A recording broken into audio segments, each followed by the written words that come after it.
Well, we're gonna start this over again, brother. What's going on, Flix Talkers? Welcome to another episode, guys. We're talking horror, strictly horror. When I got my guy Q reviews on this side right here, it's always going to be horror, man. Horrific time. And what better time than now, a couple days before Halloween. And we're going to bring you guys some horror news. We're going to talk about some of our favorite horror movies that aren't really well received, but for some reason, they're well received to us, right, Q? Right. Yeah. I think we got some gems, you know what I'm saying, that we can argue about, like, not even argue about, just like, damn, why does everybody hate this movie? When I kind of fucking dig it a little bit. But some No. that are notoriously bad, You that sent I me a still couple, like. bro. You sent me a couple where I'm like, why is this on your list? I don't know. But before that, we're going to get into some news. And even before that, I need you guys to hit that big thumbs up. Consider subscribing today. I left all of Q's links down in the description below. So please check him out. Send him a follow. Q, subscribe, I should say. And shouts out to all my Rumblers. We're live on Rumble as well. What up, Rumble? What up, Rumble? So that being said, we're going to get into some movie news that literally just dropped today. You were talking about it offline. It is the announcement of Scary Movie 6. Scary Movie 6 with the Wayans brothers are coming back. Yes, sir. After 18 years. Yes, now, sir. I did see what's his name? Marlon Wayans on Club Shay Shay on Shannon Sharp's thing, and he is talking like he is so grown. Did you see that shit or no? I didn't see this shit on show. I heard it on the Breakfast Club this morning on the way to work a little bit. Yeah. Well, no, I'm just talking about Marlon Wayans in general. Is talking like he has achieved a new level of like, now I'm a seasoned guy. I'm really gonna, you know what I mean? Like now I'm getting like serious about my career type of shit. And I guess it's to be seen, right? Because let's get into this Scary Movie just a little bit. Yeah. What do you think? Of course. So basically why I brought that up is because they asked him about Scary Movie and he talked about how the Weinsteins basically fucked him on the deal of Scary Movie 3. They didn't want to pay him as much as they wanted to, right?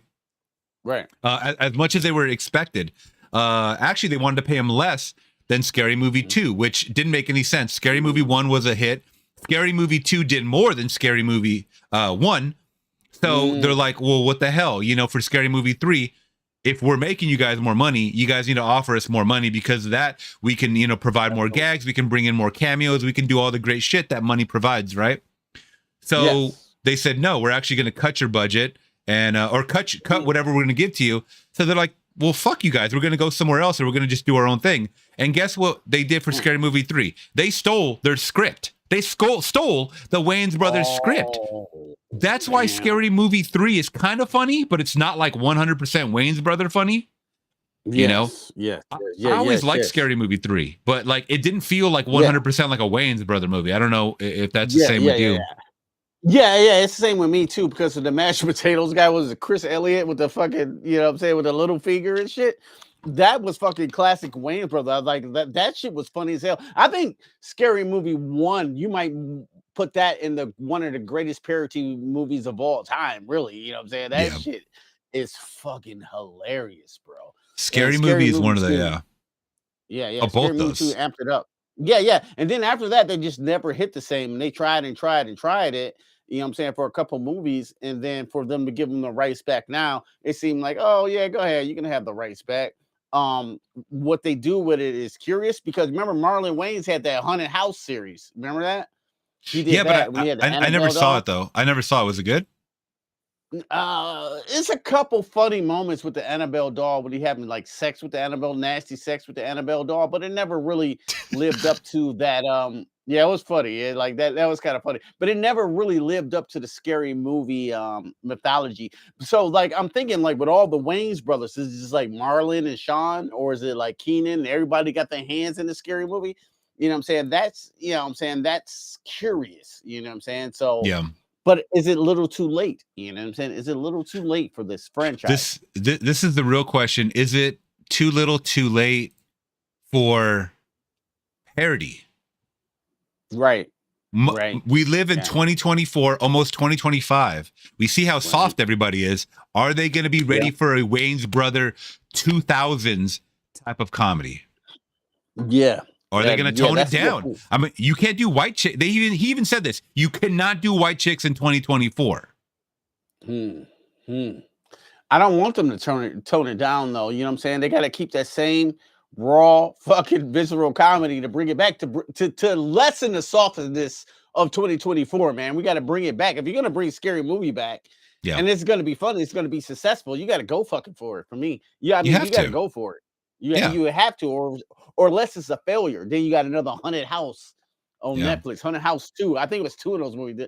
Two was terrible. But I remember laughing a little bit at one, you know what I'm saying? You got to go fully, at it. And then the Scream character, even though the Scream movies are still going on, I think that character is just like, you know what I'm saying? It's a Mm-hmm. little bit, you know what I'm saying? It's a little bit older now, it's cliche, you know what I'm saying? I know I'm an old head, but like, do we really want to, is seeing the Scream character really funny now in 2024? I don't know. You got to find something else, I mean, it all And works. It all works out because they parodied Scream and stuff like that, and Scream is still a big success. The announcement of Scream 7. Whatever direction they decide to take it. Either way, it's gonna keep going, bro. It's like it's like a zombie. You can't kill this mother. It's like Chucky, I should say. It's gonna keep coming back, right? In whatever way, shape, or form. So. Yeah, or do you go like with the Terrifier way? Do you lean towards more art to comedy? He's more popular right now. He's more relevant. Like what horror movies do you go to? You know what I'm saying? We got. They're I definitely mean, parodying. They're definitely parodying Art the Clown for sure. Yeah, for sure. Midsummer, things like that, things that came over like the last 5 to 6 years. I think you could dip into that and make some funny shit. Like, you know what I'm saying? You see my skit on Midsummer, like, Yeah. when I came out and I see all those fucking crazy cult shit and I was black, like I'm getting my black ass out of here and I just literally run into the fucking field. I mean, you could even parody things like Get Out and stuff like that. Like even if it's a psychological thriller. Oh, yeah. Somehow they could do it. They could do it funny, man. This is, once again, we grew up on this in living color era of comedy that the Wayans brothers came from, and a lot of their early movies were hits, man. I mean, there's so much. Yeah, Game Zone in the chat just said, will they do a Megan parody? They can, for sure they can do a Megan parody, man. Megan parody. Yes, I love that. Yeah. They got it. That's what's so dope about horror. You know what I'm saying? You got all this shit you can still pick from. You know what I'm saying? Because horror is cheap to make, and you got so much. And then like with the Wayans brothers with their parody, I see it working if they do it right. You know what I'm saying? Maybe not take from the past. Maybe leave that maybe leave that. Yeah, no. That was a time. That was a sign of the times. They don't do that shit no more. Yeah. Game Zone said they could do that dance, that Megan dance, the one that you always do. And break it down, have her twerking backwards and shit. You know what I'm saying? Oh, maybe shit. spinning her legs. Crazy shit for Megan and shit. You know what I'm saying? And maybe have her Megan twerk with Megan and the Stallion. Oh my god! You know what? They would actually do that. That would actually work to be funny as a gimmick, like kind of how they did with the She-Hulk thing. Yeah. With the She-Hulk thing. I thought that was entertaining. Everybody got mad. I'm like, I don't know. I thought it was funny. Well, let us know what you guys think in the chat about a Scary Movie 6. Don't call it Scary Movie 6, bro, because guess what? Now you're acknowledging Scary Movie 5, 4, 3, and all. Can we just call it something? They got to call it Scary Movie. Give it a different subtitle. You know what I mean? Rebirth or something. I don't know. Yeah, something. Yeah. Something to make it their own, but also to let people know that the Wayans brothers are back. You know what I mean? Absolutely. Yeah. Sometimes if you throw a number on it, people are like, "Oh, do I got to watch the other ones?" It's like, well, yeah, watch the Wayans ones because those are the best ones. Yeah. People don't know about that shit. They don't even know about the whole shit that we know about. You know what I'm saying? About the Wayans brothers. They took their movie from them and took Anna Faris and just made like 3 fucking kind of whack movies a little bit. Some of it was kind of funny, but it was never really, you know what I'm saying? I don't know. I just thought they got real fucking corny. Yeah, Anna Faris and is it Regina? I always fuck this one up. Hall? Okay. Hall. I always fuck up Regina King and Regina Hall. I always fuck them up. But yeah, those 2 girls make that movie, man. They for sure make that shit. But all right, you guys let me know in the chat. So now James Wan, the legendary horror master of our time, James Wan, has revealed his vampire movie list. I think it's because Salem's Mm. Lot. Did he have a hand in Salem's Lot, the new movie that just came out? I don't know. I don't know. I don't know. Oh, okay. Actually, I don't know. You know what I'm saying? That would be interesting. I haven't finished Salem's Lot. Did you watch Salem's Lot, the full No, movie? no, I didn't. I Yeah. never saw the original. I didn't see this one. I heard bad things about the new one. So Yeah. I haven't seen the original too, because that's like an old movies from the 70s. And I remember I'm old too. So like it always used to come on, but I never really fully watched it. You know what I'm saying? I always used to see, you know what I'm saying, stuff online with the blue vampires and shit coming up. I thought it was scary, and the kid in the the window that we window. talked about. But like, yeah, Yeah, we but I talked about that. I haven't really watched Salem's Lot, to be honest with you. You know, and Okay. the new one Okay. kind of was weird. It just kind of was like corny. You know what I'm saying? So I Yeah. fell asleep on it. I never went back. You know? Yeah, it was something that I wasn't really interested in too much, so I wasn't gonna, get into it too much. But he released his vampire watch list, and this past Saturday, we just watched The Lost Boys. I did not even give a score after rewatching it. The Lost Boys is a fucking 5 out of 5. That movie was awesome, bro. Oh, That movie I was love it. awesome. I love the wig, by the way. I love the blood, the teeth, the fucking jacket. You did your damn thing on that. I gotta give you your flowers right here, bro. You Bro, did the damn thing on the Lost Boys, and I you didn't giving it a even. 5 out of 5. Nice. Yeah. You know what? I give you my score on Lost Boys. It's like a 3.8 to me, and I know that's Okay. crazy. I know that's crazy. I No, love not Lost Boys. I love them. no, Yeah. not at all. Not at all. I literally, it was awesome because the community picked this one, and I put it up against like Poltergeist and like some of the iconic. I think I put like Carrie, and like these are iconic movies, right? But I was actually hoping Lost Boys would win because I had not seen that shit since I was like 10 years old, bro. 11 years old. Damn, nice. It's a great movie. Yeah. Yeah, I forgot all about it, and I had the 4K, and I'm like, let's watch it. So got into the spirit, and we watched it. really Yo, it was dope, bro. Because you know what? They don't show too much, and I love that. When they were taking their victims, they were just plucking them from the cars. You just see people flying. You know what I mean? Yeah, that's awesome. Yeah. Yes, let me ask you this question right there too. You love Lost Boys because you felt like you were a part of the vampire crew, right? You felt like you were a fucking vampire. That's what I liked about Lost Boys. Yeah. You felt, and they were cool and shit. They were riding motorcycles and shit. Lost Boys get a lot of respect from me, but I did a thing on my channel, Lost Boys vs. Fright Night. I'm still me personally. I'm still a Fright Night guy. You shit when the actual, you know what I'm saying, vampire, you know what I'm saying, antagonist was a fucking vampire. You know what I'm saying? He was like not to be messed with. You know what I'm saying? So I will say this. Yeah. Sorry to cut you off. I will say this though. I think Fright Night has way cooler practical effects. Like, Lost Boys has some cool makeup work and all that stuff. But I think the practical and some of the gross out effects, like the person was on the stairs, that guy that was melting, remember, and shit. Yeah, like the weird guy. Yeah, that shit. See, that's top notch 5 out of 5 right there. I just think as a movie overall, like the story, the acting was very like super dramatic. Maybe I'm a little more biased because it's in California, Santa Cruz. That's like up north for me, so it's not too far. I can kind of like relate to the scenario. I think it has one of the most iconic theme songs. Cry for me, sister, thou shalt not fall. Lost Boys. Oh, that shit's fire. Hercules. I love that. You just already into it before you into it and shit. Hell yeah. Lost Boys has that. Lost Boys has the Lads of Magic. I'm gonna bump it up to a 4. And I still get Friday Night a 5.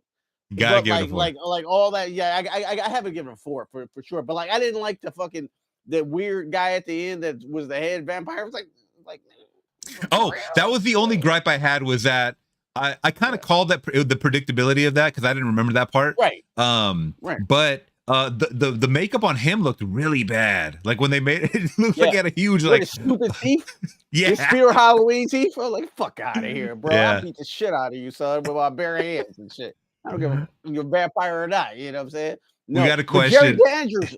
Oh, go And ahead. Fright Night was not to be messed with. You know what I'm saying? He was not to not be at messed all. with at all. Go ahead. Not at all. Donald in the chat says, "Did you watch any of the Lost Boys sequels? Because I know Corey Feldman is part of a couple of them, I think, or at least one of them. Did you see them?"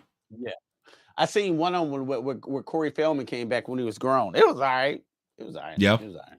Okay. Well, at least it's not like The Crow Part 2, right? Or The Crow remake. I didn't hate that movie. no, bro. I'm talking about the Crow sequels with Edward Furlong. Oh no, those were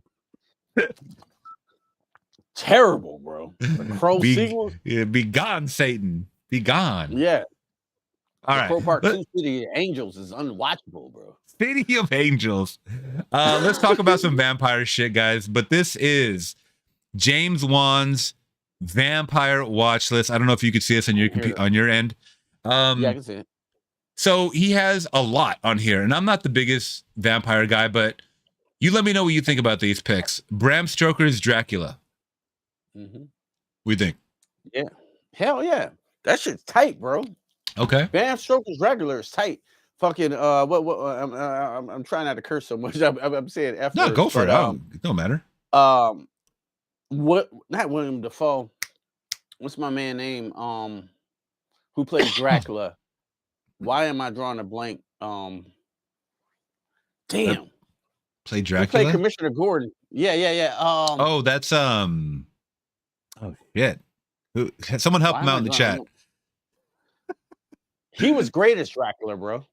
He was great. I think he was a fantastic Gary Oldman. Gary Oldman, yeah. Played a fantastic Dracula because, like, when you came into his castle, he was weird. He had the weird Princess Leia buns and shit. You know what I'm saying? And the robe. You know what I'm saying? And then when he turned to the wolf and he was having sex with the lady, that was like wild, bro. Like, what the hell? And then they had the greatest vampire. You almost can call them like whores, you know what I'm saying? Because they were like the vampire mistresses. It was like 3 of them, and they the vampire whores. Yeah, the vampire whores. They just sucked the blood out of people and shit. You know what I'm saying? Like Keanu Reeves was done. You know what I'm saying? Like down there with those vampire girls. Though I love Bram Stoker's Dracula. Yeah, that's an all-time great vampire classic. Even though Keanu Reeves was weak, though, you know what I'm saying? But other than that, you know what I'm saying? Yeah, you're like, why is Keanu Reeves here? Yeah. Speaking of, Roger in the chat says Keanu Reeves' accent is a total buzzkill. Yeah. Like, why is he here, bro? Why is he here? Yeah. Keep going on the list. I gotta open the door for my son. Got you. Okay, so we have the Night Stalker from 1972. I never heard of this one, so I'll have to ask Q when he gets back about the Night Stalker. How about the Night Stalker? You heard about the Night Stalker 1972?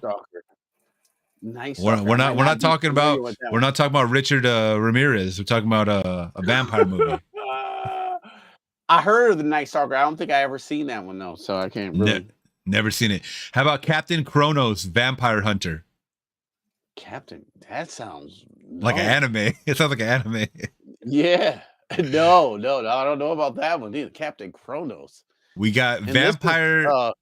Yeah, I don't know what year it is. It just says what the name is. Vampire Circus and Vampire Lovers. Have you heard of either of those?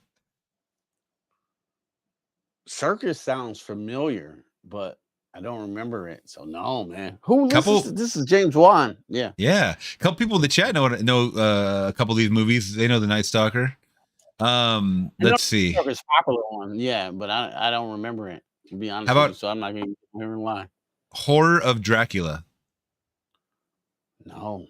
Never heard of that. I'm drawing a blank. How about you? You Romano, you want to blank? I haven't heard of any of these, bro, except for the first one, Bram Stoker. Salem's Lot, 1979. Dracula, 1931, which I got to say, and you know what? A lot of people are going to shit on me for this. Dracula from 1931 sucks, bro.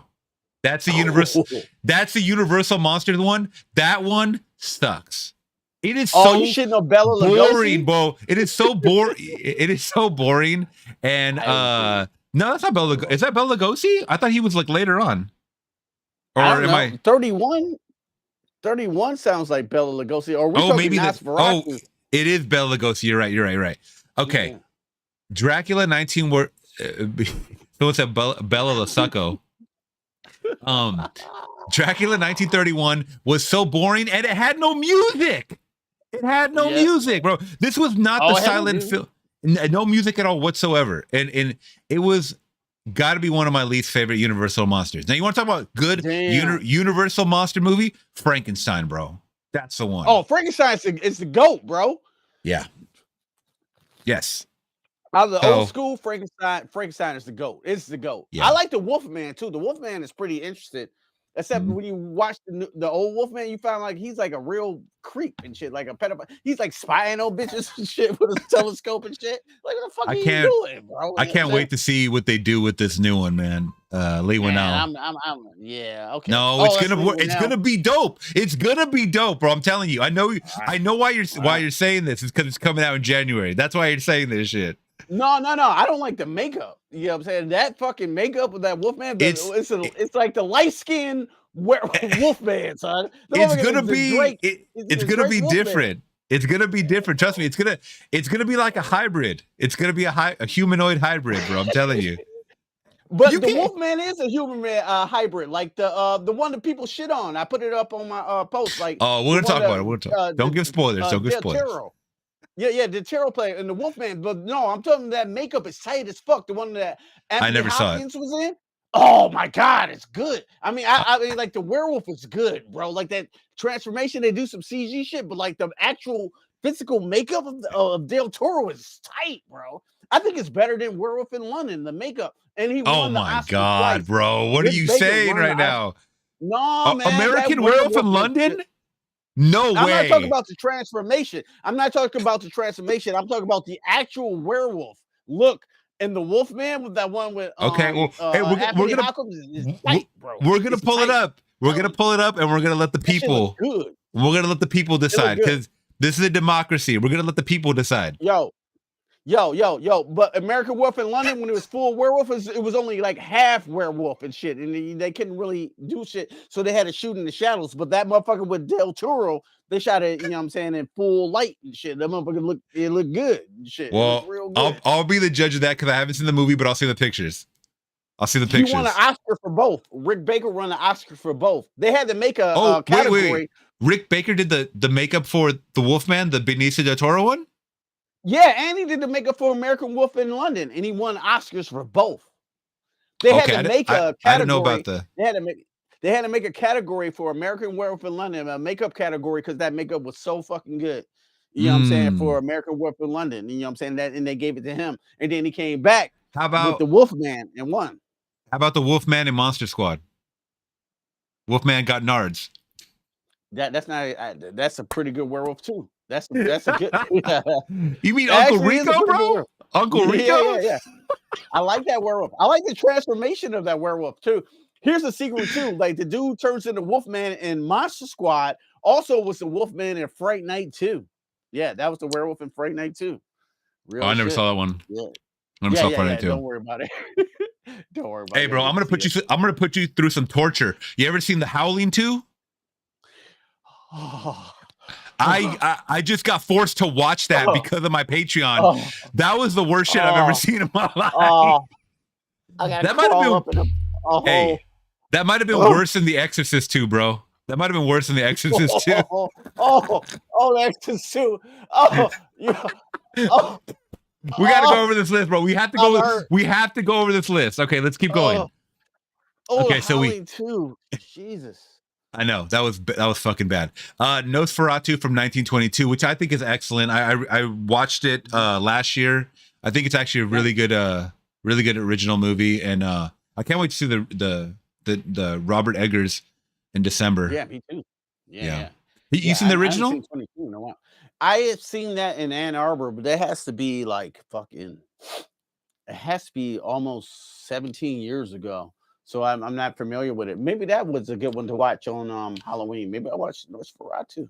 It's pretty. I think it's pretty spooky. Like even though you have to, read the subtitles on the screen and stuff. Yeah, he is spooky, man. Whoever the hell plays this Nosferatu is spooky. Yeah. I really love the stuff that he used to do with the cameras back in the, in the 30s. How they play with shadows and things like that, how you can move your body. And that's why I think Freddy Krueger was so good too. Like Robert Englund could just like manipulate his body into the camera that just looks rough. cool and creepy and shit. And and I think he learned that from them, like Lon Chaney and them back in the day and shit. So like, Mm. yeah. I can't wait to watch North Rock 2. You just put that on my Halloween list. So like, I'm excited. I mean, it's only like an hour long. Check that shit out, or it's hour 10 or something. But it's yeah, it's definitely worth, I think, rewatching. And it's like free everywhere, you know. Interview with the Vampire. Interview with the Vampire. Yes. Yeah. Yes, that's Top one of my notch. favorites of all time. Yeah, that's one of my favorites from all time because Mm. I think Tom Cruise performance in there is warranted of an Oscar. And I think what's her name? Kristen, what's it? It's not Kristen Bell. It's you know what I'm saying, the girl who played with Spider-Man. She was magnificent as a child. Oh, That's some of her best Kirsten Dunst. Yeah, Kirsten Dunst. Kirsten Dunst. That's some of the best acting of her whole career, bro. She was like, she had to be like, she had to be like 12 or 13. She played this little girl that became a vampire that, you know what I'm saying, that lasted like hundreds of years. So Right. she had the mind of an adult, you know what I'm saying, but she had the look of a child and she was just getting in, hustling. That one is like a real good POV of a vampire that I've never seen before. The lifespan of a vampire, you know what I'm saying, to see what happened to them in this movie. I'm not going to spoil it, but man, it was magnificent. And the special effects from Stan Winston still holds up to this day. If you got Interview with a Vampire on 4K, that's a treat, bro. I think that's the treat. I even like Brad Pitt, even though he's so stoic and laid back, because he's really the main character. Besides Lestat, I think they play off each other very, very well. And there's a dark vampiric tale. You ever seen Interview? No, I have not seen it. Oh, Not seen it. shit. That'd be a good reaction for your channel. I love Interview. I think that might be my second favorite vampire movie of all time. And you're gonna get mad at me of this. I only seen parts of Bram Stoker's Dracula because a buddy gave it to me on 4K. We started watching it and we kind of got bored of it. Yeah. But I mean, I really want to invest my time. You know, when I watch movies alone, I feel like when I do reactions and stuff, like I'm in it. Like sometimes when I watch it with my girl or like my brother or like someone, like I feel like we're either like talking to each other or like, you know what I'm saying? Like I'm not 100% invested in the movie. So it's a little hard when you're watching with others. So I got to give it another watch. But so Interview with the Vampire. Yeah. Near Dark. That's the one with Bill Paxton, right? I've seen that one. Yes. Yeah. That great movie. Yeah, that was brutal, bro. That's like a brutal, almost 80s horror is great, dude. Yeah. Well, yeah, was that 80s? Yeah, I think that was 80s. I believe it was like 80. What 80 was that? Not 85, shit, but like 88. Yeah, it had to have been late 80s. 87. 87. I was just about that was a good fucking year, man. For action, for horror. That was a good year, bro. Yeah, absolutely. Because with Near Dark, you got these modern vampires. You know what I'm saying? They were kind of modern. They were in the Arizona desert when you know what I'm saying, the sun is beaming down, and they had to figure out a way to, you know what I'm saying, to survive and eat. And you know what I'm saying, they were more brutal. I think this inspired 30 Days of Night type of vampires, you know what I'm saying? Or the Dusk the Dawn type vampires, you know what I'm saying, that I really did appreciate it. Yes, they're fucking dark. Great one to put on the list. Then we got Fright Night, of course. We have Blade, which that to me, that's one of my favorites because even though the CGI does not hold up. So like I have the 4K. I went to go watch it for its like 25th anniversary when the fuck it came out. I think it came out like in 98, 99, something like that. But they re-released it in theaters for its anniversary. I think it was 25-year anniversary. And it is a fun movie because you have the music, you have the way they filmed it.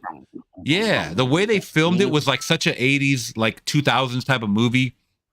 That you get Wesley Snipes. Like, I think this is Wesley Snipes at his peak, bro, because he was me too. He was pretty jacked. He was like really into his martial arts. He looked cool as shit. The Blade outfit was top notch, bro. You had a cool story with the antagonist. We had a bunch of subplots with the antagonist, with him trying to take over the whole vampire empire and get rid of like the OG vampires and make everybody like half breeds and all that shit, right? You had like really interesting story with Blade. Yeah, it's just that where it lacked was the CGI because they didn't have the CGI back then. You know. I mean, if we look at it now, but back then when I seen it, I think it came out in 1998. When I seen that shit, I thought that shit Okay. was incredible, bro. You know what I'm saying? Like, Yeah. how are you disintegrating people? You know what I'm saying? I don't even know how this happens. You know what I'm saying? Because I watched it back then in the theater. Like, this is the coolest shit I ever seen in my life. You know what I'm saying? Wesley Snipes as Blade, he used the coolest character, the Daywalker that you know what I'm saying, that you ever The seen. And shit. fucking You Daywalker. know what I'm saying? The Daywalker, turn the blade like this, the samurai sword come up, like look, he was in super shape, bro. You know what I'm saying? And I think Deacon Frost plays a great antagonist as a vampire and shit. He was like a fucking asshole. They didn't really like each other on set. They used to like to beef out with each other. So that make the scenes with each other even better because they was really beefed out. You know what I'm saying? Love Blade. Yeah. It's Blade a chef's kiss for me. Oh yeah. Cleon's asking, have you seen Blackula? Yeah, I'd see Blackula. Have you? Blackula's fun. Yeah. Blackula's fun. Blackula's I- fun. Actually, it's a good vampire movie. Yeah. I've seen a trailer for it, and then I saw because there was a bunch of spin-offs, right, or sequels or something like that. It was like Blackula meets something or whatever, and people were showing me in the chat one time. Never saw it though. All right, next up, Subspecies 2. I have no clue what that is. Subspecies. Not even Subspecies 1. Subspecies 2. Subspecies sound familiar, but yeah, it does actually. I think it's one of those movies like a full moon movie. Remember those full moons, like demonic dolls versus Puppet Master. Yeah. You've probably seen the Subspecies cover, the first one. For sure. Yeah. I've seen it for sure. This sounds very. Yeah, it's a full moon picture. That's funny that you remembered that. Yeah, Paramount and Full Moon. I did not know Full Moon got backed by Paramount. What? That's crazy. I didn't know that. Yeah. I go way back with this VHS. They're like, it's like when you say subspecies or the unmanageable, I already know what I already know what it is. You know what I'm saying? Because it go deep. Yeah, I didn't know Paramount back Full Moon though. That's interesting. That's crazy. Oh, now that I think about it, yeah, I remember seeing some Paramount shit on Full Moon stuff. That's wild. Yeah, back in the day. And then we got Planet of the Vampires, which I don't know what that is, but I don't know what that one is. We're gonna let it lie. Wherever it lies, we're gonna let it lie because I need to get into this next one. I need to get into this next bit of information. Let's talk about it, guys. Terrifier 3 has hit 50 million world motherfucking wide. I love that, bro. Bro, this is so big for the film community, for the horror community. For the horror community. A huge feat for this low budget indie horror film. Okay, so first off, have you seen Terrifier 3 yet? And it's still going. It's still going, bro. It's only been out a couple weeks. Think about this. They made $50 million off of 1 million. 1 million. So they pocketed all, you know what I'm saying? They pocketed all of that. 2. Oh, the budget was 2? This one's 2. Some people were even saying it was either 3 or 4 based on the advertising budget, but I think to make the actual film it was 2. Damn. Yeah. Damn. But still that's low as hell. Yeah. If you would spend 5 or 10, you know what I'm saying? You still, you know what I'm saying, walking off to the bank in the theatrical run is not even over yet. You know what I'm saying? Not even still over. Going. Yeah, it's not even over. Holy shit. And I think domestically they made like 45 mil and like 5 million overseas. So wait till they hit like I guarantee you overseas because so when I started seeing the early reviews, like reactions and all this other shit, it was like from Australia and the UK, like they were releasing it overseas.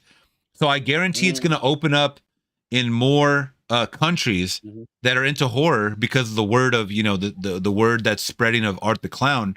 And we're supposed to get a digital copy the end of next month by like Thanksgiving time. Right. So a lot more people are going to watch this, and I'm just happy for them, man. 2,463.5%. It's grossed more than its production budget. That is insane. Yeah. That is insane, bro. They are pocketing all the money to the fucking bank, son. Yeah. Cut the check. cut the check, Terrifier, bro. Bro, you know what I'm saying? Do you know what that means and shit? You know what I'm saying? So they made a movie for free and they just taking all the money. So Mhm. you know it's gonna be multiple. Like, why would you stop? You know what I'm saying? Why would you stop if you're independent? Why would you even think about going to a distributor? No, no. You No. keep that money in house. Art, The keep that money in house. this is what I was talking to my buddy about, my coworker. I go, now, they were knocking down his door for Terrifier 3, right? Damien Leone. Mhm. And damn well for part 4, they're already been knocking down his door for the last 2 weeks, right? Oh, yeah. So what's gonna happen is this: he's gonna tell him to fuck off again, or he's gonna work out the biggest and best deal a horror director's ever worked out. Basically, you give me the money, I'll put your name on it, your stamp of approval. You open us up to all 4,000 theaters in the country, or however many, because they only open up to like 2,600 theaters. Damn. If you can open us up, Yeah. if you can open us up to 4,000 theaters, basically all of America, we're getting it worldwide distribution, right? And you do not touch our script. If that's the deal that they can work out, I think they will take money from a big distributor. But I don't think it's going to happen because they always want their hand in whatever, the script, the filming process is. And that's what Damien Leone doesn't want. He doesn't want you to touch his baby that he already has. Because I think he's already announced that he has plans to make 2 more movies. This is what I heard rumored. He plans to make 2 more Art the Clown movies, and he's going to make them 90 minutes each. What do you think of that? Yeah. 90 minutes each is a sweet spot. You know what I'm saying? Damn, that is going to bank.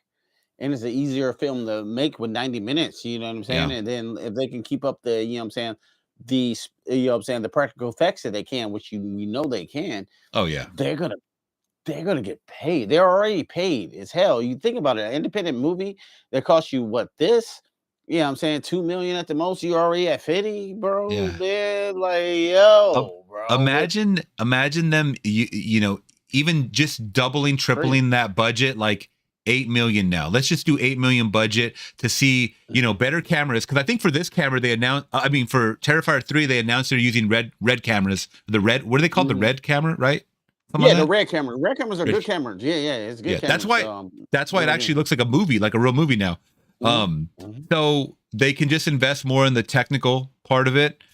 But they have to realize that even for movies like this that are more primarily focused on the gore and terrifying, no pun intended, level that the horror fans are used to, we're used to 90, 100-minute movies, bro. We're not used to over 2-hour movies. Like, I appreciate it, but come on, we don't. If you're trying to give us a throwback to the practical violence of the 80s, right? Then give us 90-minute movies. And this is what if he's already saying, I'm going to do part 4 and 5, 90-minute movies, I think they're going to film them back to back, like one long fucking movie, and just chop it up and just maybe release it 1 year apart. What do you think? I think you're absolutely correct, bro. You know what I'm saying? Yeah, I think you film them back to back. Oh my God, you know what I'm saying? The back end is crazy. Yeah, film them back to back. You know what I'm saying? Put, like you said, 8 million in there, you know what I'm saying, into the budget. Film both movies for 8 million back to back, man. You could probably get some cameos too. Like at this point, you get some fucking who's that? The wrestler they got in the movie, Jeff Hardy, or what? Who's the wrestler? I don't know. You know what I'm talking about? I don't know. I haven't seen Terrifier 3 yet. No, have you seen Terrifier 2 though? Yeah. He's in the post credit scene. What's his name? Y2J. The Chris Jericho, isn't it? Chris Jericho. Yeah, that's right. Jericho. He's in it. Yeah, Ellie, thank you so much. Like that's fine, but bro, let's amp it up. Let's try to get like David Hasselhoff in this motherfucker. I'm trying to think of a D-list celebrity or something like that. But let's get someone. Hey, we can get at this point with Terrifier. You get C-list. You know what I'm saying? You get C, maybe B-list. You know who would you want to see? Who would you want to see die from Art the Clown? Honestly, like damn, who I want to see die from Art the Clown?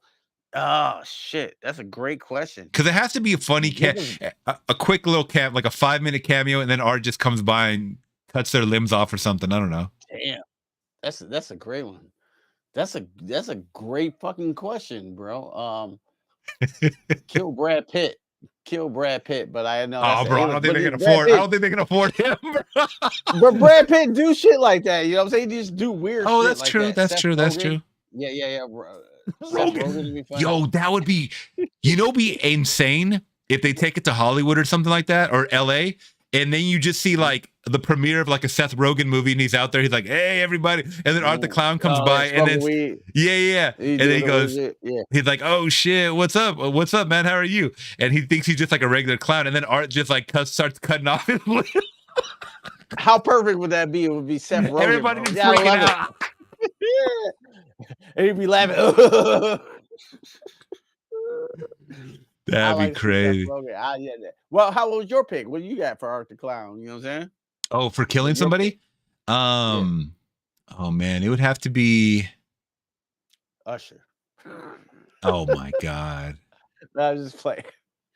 He Little just starts. guy. He starts dancing away and shit, trying to dodge the knife, dancing and shit. Hey!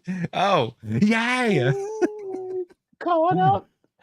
Got me caught I up. would like to see someone like almost like in the parody realm of like a Paris Hilton or someone that's like you wouldn't expect to see Paris some Hilton did shit. murder though. Yeah. But we expected. We see Paris Hilton murdered a lot of times. Like House of Hunter Hill or whatever. Yeah, well, that's what I'm saying. Like I like some, like someone that we grew up on that would be funny to see because they're still in the public eye, but they're not like an A-lister. They're just well Kim known. You know what I'm saying? Kardashian. That'd be. I like that one. I don't think she would sign on for something like that. But something like that. Yeah, you know what I'm talking about. Cleon in the chat says Pauly Shore. That would be fucking hilarious, dude. Pauly Shore did a good one. Yeah. I could totally see that. I could totally see Pauly Shore. And he said Diddy. I like Pauly Shore. Diddy, no, you ain't gonna see him on camera. Nah, he's locked up. He's locked up. I can't get out. Yeah. Well, shouts out to the Terrifier crew, man. They're killing it, literally. No, and that money, man. 50 mil, great bro. Christmas shit. Oh yeah. Yeah, 50 at this mil, point, bro. take a whole month off and just chill. Because you know the main girl, Lauren Lavera, she's already getting booked for like major roles now at this point. I just saw she got announced. Oh, that's awesome. I gotta look it up, but yeah, she got a major role with some big actor, and I was like, oh, like this Terrifier thing is taking off for her. Yeah, you know what I'm saying? That's awesome. Yeah. I'm so happy for Terrifier. You know what I'm saying too, because look at all the opportunities it opens up, and then look at all the money they take in, and then all the like if you go into like Spirit Halloween, all the costumes and the merchandise, we're just talking about, you know what I'm saying, resale. Joker just hit like I think 200 million worldwide and shit. That's kind of a failure for Warner Brothers. That's a major failure. All this money that Terrifier, it's a major failure. But all this money that Terrifier is bringing in, they all bring it in the house. It's like selling crack. You know what I'm saying? In New Jack City. You know what I'm saying? Right. They are fucking winning. You know what I'm saying? They're selling crack in New Jack City. All the crack is coming in the house. All the crack is coming in the house. You know what I'm saying? It's no distributors. They did all themselves with red cameras and just fucking love for the 80s fucking gore, bro. You know what I'm saying? The 80s fucking gore, you know what I'm saying, that we came up on, you know, and you know what I'm saying, just brought it back to an audience that kind of knew about it, but like we knew about it, like we knew about what that is, but like to a whole broader audience that really didn't know about that shit, you know what I'm saying, and just, you know what I'm saying, and just sold it. I think that is amazing, all with like a lot of great practical effects, man. Like fuck, they sold the shit out of practical effects. That's what we go to those movies for, like the murders, the crazy shenanigans. It's like Tom and Jerry or Itchy and Scratchy. That's what Terrifier is. It's okay. And Itchy and Scratchy. That's a perfect comparison. Itchy and Scratchy. Yeah, I already saw some like just I was looking at like some just normal people that were not reviewers, but just regular people that saw Terrifier that aren't really horror fans, and they're like, yeah, the story wasn't that great, but the kill if you're going into Terrifier 3 looking for a story, give me a break, dude. Come on, give me a fucking break. But you did mention Joker just a few minutes ago, and that's a perfect segue into what we're talking about.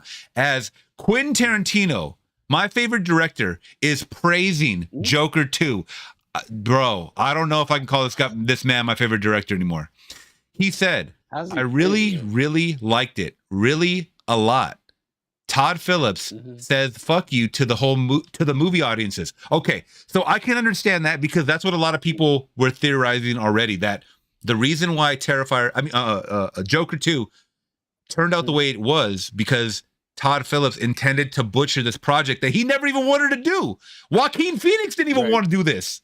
Remember that? Right. So, right. If you're talking about that in that aspect, yes. He says, fuck you to Hollywood. He says, fuck you to owners of any stock at DC and WB. But I don't know if that's necessarily praising the movie or if that's praising the outcome because it's almost like a troll. Like Todd Phillips like trolled WB, and DC. Yeah, and WB. Rob Zombie did the same thing with Halloween, that Halloween 2 that he did. You know what I'm saying? Same type of shit. Wait, do you think that's did he really do that, or was that his vision the whole time?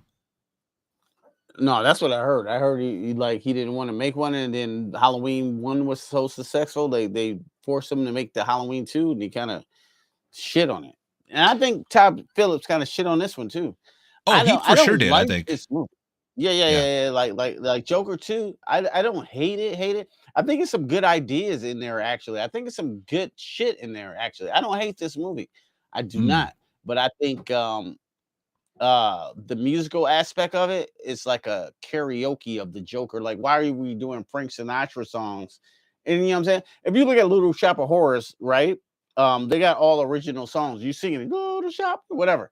Or even Disney movies, you know what I'm saying? So we're doing karaoke of Frank Sinatra songs, like it doesn't mean anything. You know what I'm saying? There's no connectivity to it, you know what I'm saying? But I thought they had a couple good ideas in Joker 2, so I don't really hate it as much. Okay. I like the Crow remake better than Joker 2, but I'm not saying that. God, you know what I'm saying? Joker 2 is a complete shit. But I did. Yeah. Yep. Okay, there it is, guys. You guys heard of first. Q Reviews loves Joker 2, 5 out of 5. I don't love it. Yeah, you said it. No, I can read between the lines. Love it. I can read between the lines, man. Nope. I do not love that movie at all. I will not buy that movie on 4K. I got the first one. My first one over here on Joker is fire. I got still got my poster in my marquee over here. Bro, the first one, but like Joker 2, I'm good. The first one is amazing. It's a 5 out of 5. The first one. Okay. So I don't hate it though. So we talked about movie news for about 45 minutes now, unless you're considering that technical difficulties, which I'm going to chop up. But we're here to talk about some of the movies, guys, that Q and I hold near and dear to our heart. Basically, the movies that we like, but the rest of the world doesn't really like. Either on Rotten Tomatoes, they have a low score. Even amongst the horror community, they might say that this is very shitty, right? It's not one of the better ones. So I'm going to get into your list first. We'll go back and forth. How about that? We'll start off with one of your picks. All right. I want you to tell me just some memories that you have of this. I'm sure your grandma showed you a lot of these movies. Oh, yeah. My grandma's a psychopath. But I just want to just tell the audience kind of like a little bit about them, because I think most of these movies that you picked, I have definitely seen. So let's get into the first one, guys. And you let us know in the chat, if you're watching this live, some of your favorite bad horror movies. Okay, I'm sure you guys know what a bad horror movie is, but you'd love. Starting off, bad, but we kind of love it. That's right. You know, something about it. Like, I just kind of like it. I don't know. Don't judge me, son. Oh, you could judge all you want. I don't really care. But we're getting into Basket Case, y'all. Basket Case. That's the first pick. That is the first pick, my guy. God, let's go. Basket Case is a bad movie. Actually, I think it was like literally classified as a B movie. You know what I'm saying? Back in the day, but Basket Case is so basket shit crazy. If y'all don't know about Basket Case, it's about like you know what I'm saying, a guy who had a twin, but like it was like a you know what I'm saying, a deformed twin that was like hitched onto his side, so they cut him off and they threw the motherfucker throw the little motherfucker in the basket, son. So so he had to live in the basket, and you know what I'm saying, his brother is handsome and shit, you know what I'm saying. So when he gets a date, You know he's gonna cop block. He don't want you like how you getting all the, you know what I'm saying, the action, the, you know what I'm saying, the P word or whatever, you know what I'm saying? So he wilds the fuck he wilds out like, I want some of that shit, son. And he grabs his neck and he kills people. He kills all his, he's the big basket case little brother is the biggest cop blocker that you ever seen. I think I hope Flex Talks cut this in when we do this video. It's literally when he about to get it on with a girl and he busts about the basket and be like, ah! There he is right there, bro. He's right there. He's right there. Look. Right there. Flip it out, son. Crazy. He was flipping out, bro. He was flipping out. What makes basket case so good, you know what I'm saying? You got that practical makeup of the basket case. That's a whole, you know what I'm saying, makeup. That's like a prosthetic. But then they use a real motherfucking head. You know what I'm saying? When he's like choking people, or like it's one scene like he was getting on with a girl, and then he's like, you know what I'm saying, his brother was getting on, but like his basket case brother, of course, got to get some like fucking weird fucking special needs feel of the titties and shit. I was like, what the fuck is going on, bro? It's a bad movie, but it's so bad that I love it. You have to love Basket Case. Basket Case from 1982 is buck shit crazy. My grandmother loved it. I love it. You know what I'm saying? Check out they spawned many sequels, but the first Basket Case is the chef kiss of bad movies to me. Basket Case, bro. I agree, man. The brother was funny, man. The brother had some crazy hair, didn't he? He had some wild ass hair, bro. Yeah. He had an afro. You know what I'm saying? Yeah, bro. Yeah, he did.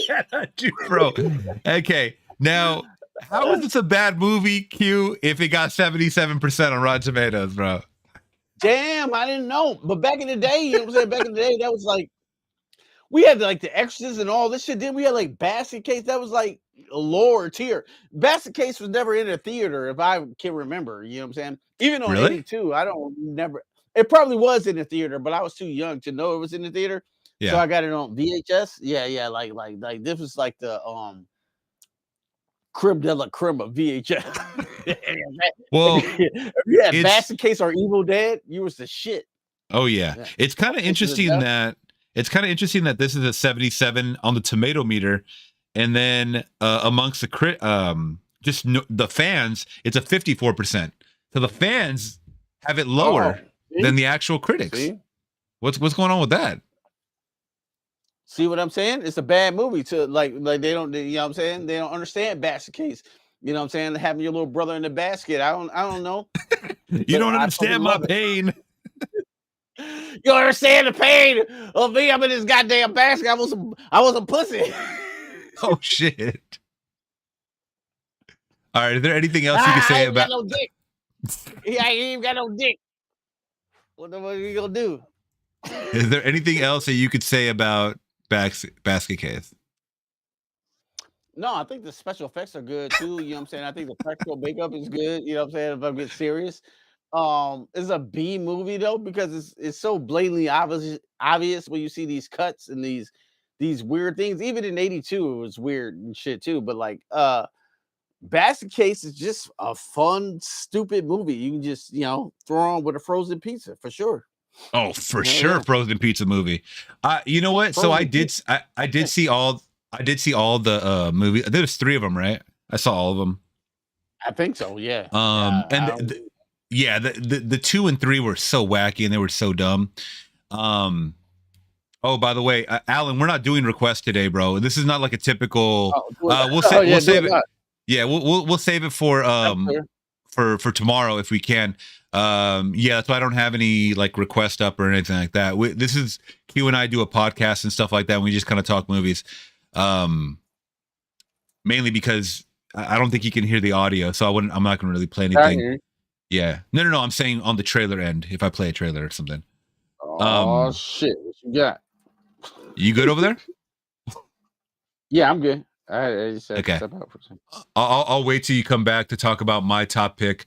So basically, I talked to the chat already, like my chat, about like growing up with Stephen King movies, basically, because that was kind of like my dad's thing for some reason. I don't know if he ever read the books or anything, but every single horror movie I was introduced to was a Stephen King movie. The Shining, Dead Zone, Silver Bullet. All of these were Stephen King books at one time. Alan is asking if you remember the Stuff from 1985, by the way. Oh, Stuff. You know about that. Yeah. Honorable mention too. I wish I would have put that on my list. Yeah. Oh, no worries, no worries.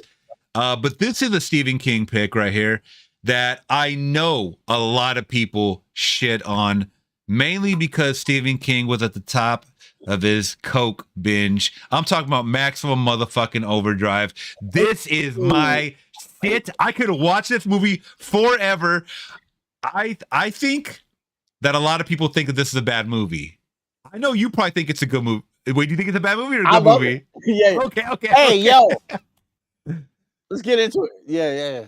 So Maximum Overdrive, roughly, it starts off. So I haven't seen it in a couple years, but I've seen it enough times. So it lets you know that there's like a little like text over the screen. It's like the quickest premise too, and that's how I know this motherfucker was on coke. He's like, we're just gonna get right into the crazy shit.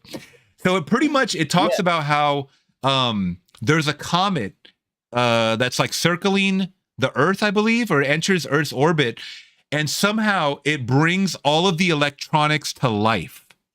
And this is when it starts like wreaking its mayhem on people, right?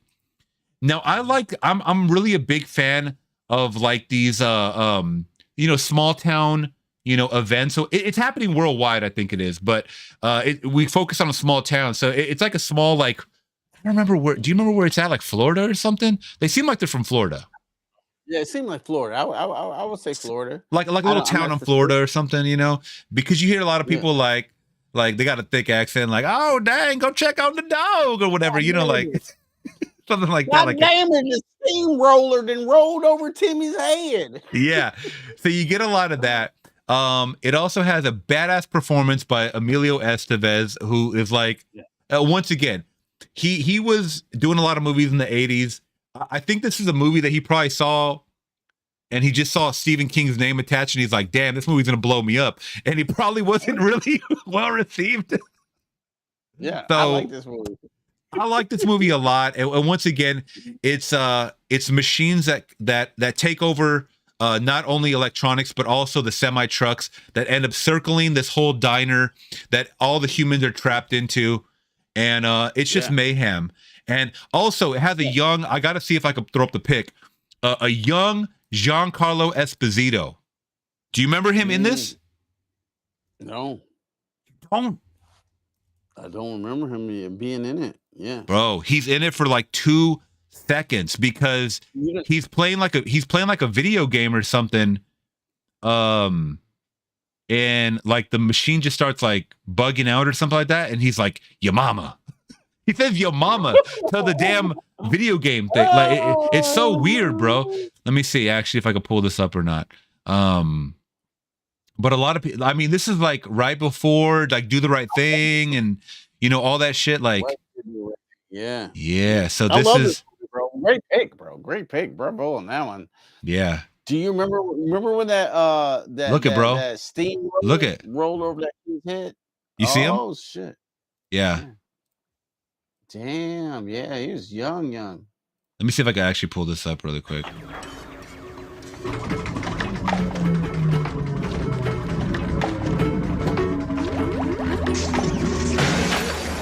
Your mama. He's the text, your mama. He just says your mama and things are just blowing up, basically. Your mama. Oh, I remember that now. Okay, yeah. So look, he starts jacking all the cigarettes, bro. And all the change. Yeah. So basically this machine starts coming, like hypnotizing him, and then he gets electrified or electrocuted. Look at that Star Castle, bro. Oh, he's young. Young as shit. Look at those graphics. It's great. I love this movie, bro. I love it. I fucking love it. Hey, and Remember when that you know what I'm saying, that steamroller rolled over that kid's head though, you know what I'm saying, over his skull. Oh You remember yeah, that? yeah, That yeah. really fucked me up first. Because I rented Oh this. I didn't see yeah. this in theater. That's Yeah. when they're at the little league field, right, or something. Yeah, little leaf field and then like a steamroller thing, like the Flintstone fucking tire thing roll over Oh, a bro. child's head. I was like, oh yeah, y'all on some other shit with Yeah. this. And then Little the Timmy over here the just yeah. twisty, yeah, Yeah, little little Timmy Timmy, just he little rides Timmy. his bike all the way to the diner and just tell them what's going on, and it's just it's crazy, dude. It is such a good movie, and I remember it just getting shit on. Like I think amongst let me see, Maximum I Overdrive. like Maximum. I And don't that think it car has a was badass with the Green oh, Goblin, with the Green bro, Goblin face, yes. Let me pull that up real quick. the Mac truck. Um, yeah, I don't Talk know if it about got a that. 4K So if it got a 4K release, but I have a Vestron a Blu-ray of it. Vestron did put it out like the best restored version of it. There it is right there. oh nice. That thing was Um dope with the Green Goblin face with the Mac truck. That shit looked like it yeah. would kill it. You know what I'm saying? Like no doubt. So Yeah. what do you Yeah, I would think Rotten break it Tomatoes down. gave Maximum Overdrive? The critics. The critics probably gave it a I'm gonna say a 42. 40%? Mm-hmm. They gave it a oops, I just lost it. 14%. 14%. That was not that. Come Now on, that's what I'm bro. talking about, a good bad movie. That movie is good. I think it's actually a good movie. You know what I'm saying? I think it's actually a good movie. It's like The Mist, you know what I'm saying? But with trucks and things that come into life electronically. Why? You know It, what I'm saying? I don't know. because Stephen King was on coke. That's why. Also, the whole soundtrack is by AC/DC. I don't know if you Oh, remember really? that. Literally, the whole soundtrack is AC/DC. Did you know that? No. I remember liking this movie a lot. I Yeah. haven't seen it in a while, but I remember really liking this movie. I And will I say don't this. understand the 14. It's a good like Saturday, like a late Saturday, like I'm talking about midnight watch, bro. Because if you fall asleep, it's not that bad. There's Mhm. always something happening in this movie where you'll wake up and you'll be like, oh damn, like that's crazy. Like it's always like something Yeah. like funny characters or like a wild scene. It's just a fun bad movie and Yeah. very B movie. Like I don't take it seriously. Like there's like a scene where this lady's like screaming at the semi truck. She's like, we made you, we made you. Do you remember that? And they start shooting her with the gun or something. Like there's like a there, bro, there's you don't know about the we made you part. Oh my god, bro. I don't- I'm gonna show you this. I don't know if you can hear the audio. Could you hear the audio in the last one or no? No, I didn't hear it. Just you go ahead and play it. Okay. Yeah, we made you, bro. And then she basically gets blasted, which is the funniest, dumbest shit ever. Let me see. Oh, now I remember. Yep. As soon as you pull it up. Look at this. She grabs a fucking missile launcher, bro. Like who? What is this, bro? Like, Whoa, where did you get that shit? They had that in the diner, bro. yeah, They got missile launchers yeah, and shit. Like yeah. So like, the old you down look like at that. she's blasted, bro. Is That shit Miller was Lite hard. truck? That was hard. How is that the basic shit ever, bro? Like goddamn. You kidding me? Yeah. So This shit is awesome. so that little Right. that machine gun. This I don't even know what you call these. This is like an arm like you use this like in war times. This little thing is driving itself. I'm gonna show it right here. This guy has this boss has the missile launcher because he has like a whole stash. Yeah. Right He's here. got it on the side of it. What is this, bro? Watch. Like you shoot it like Look that? at this right here. This. No.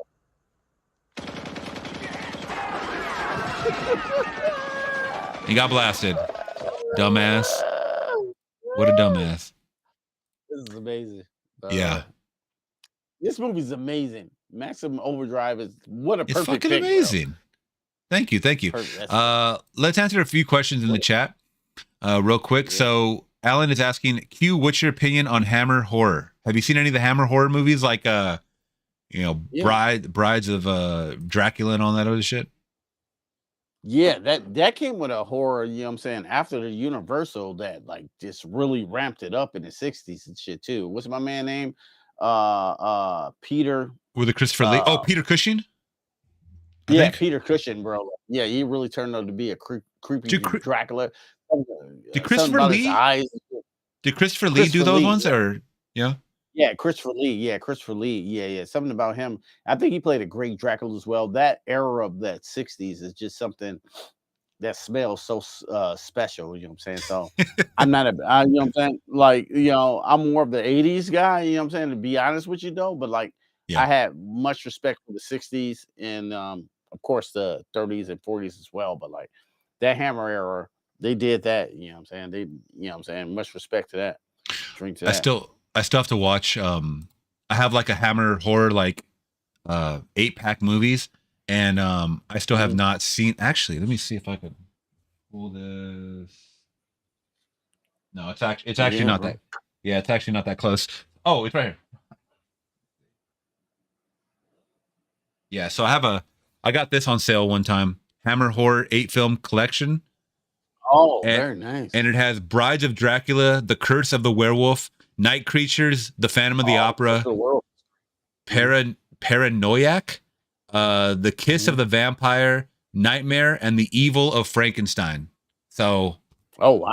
Yeah, that's a yeah, good one. Yeah. I I would just, remember some of those.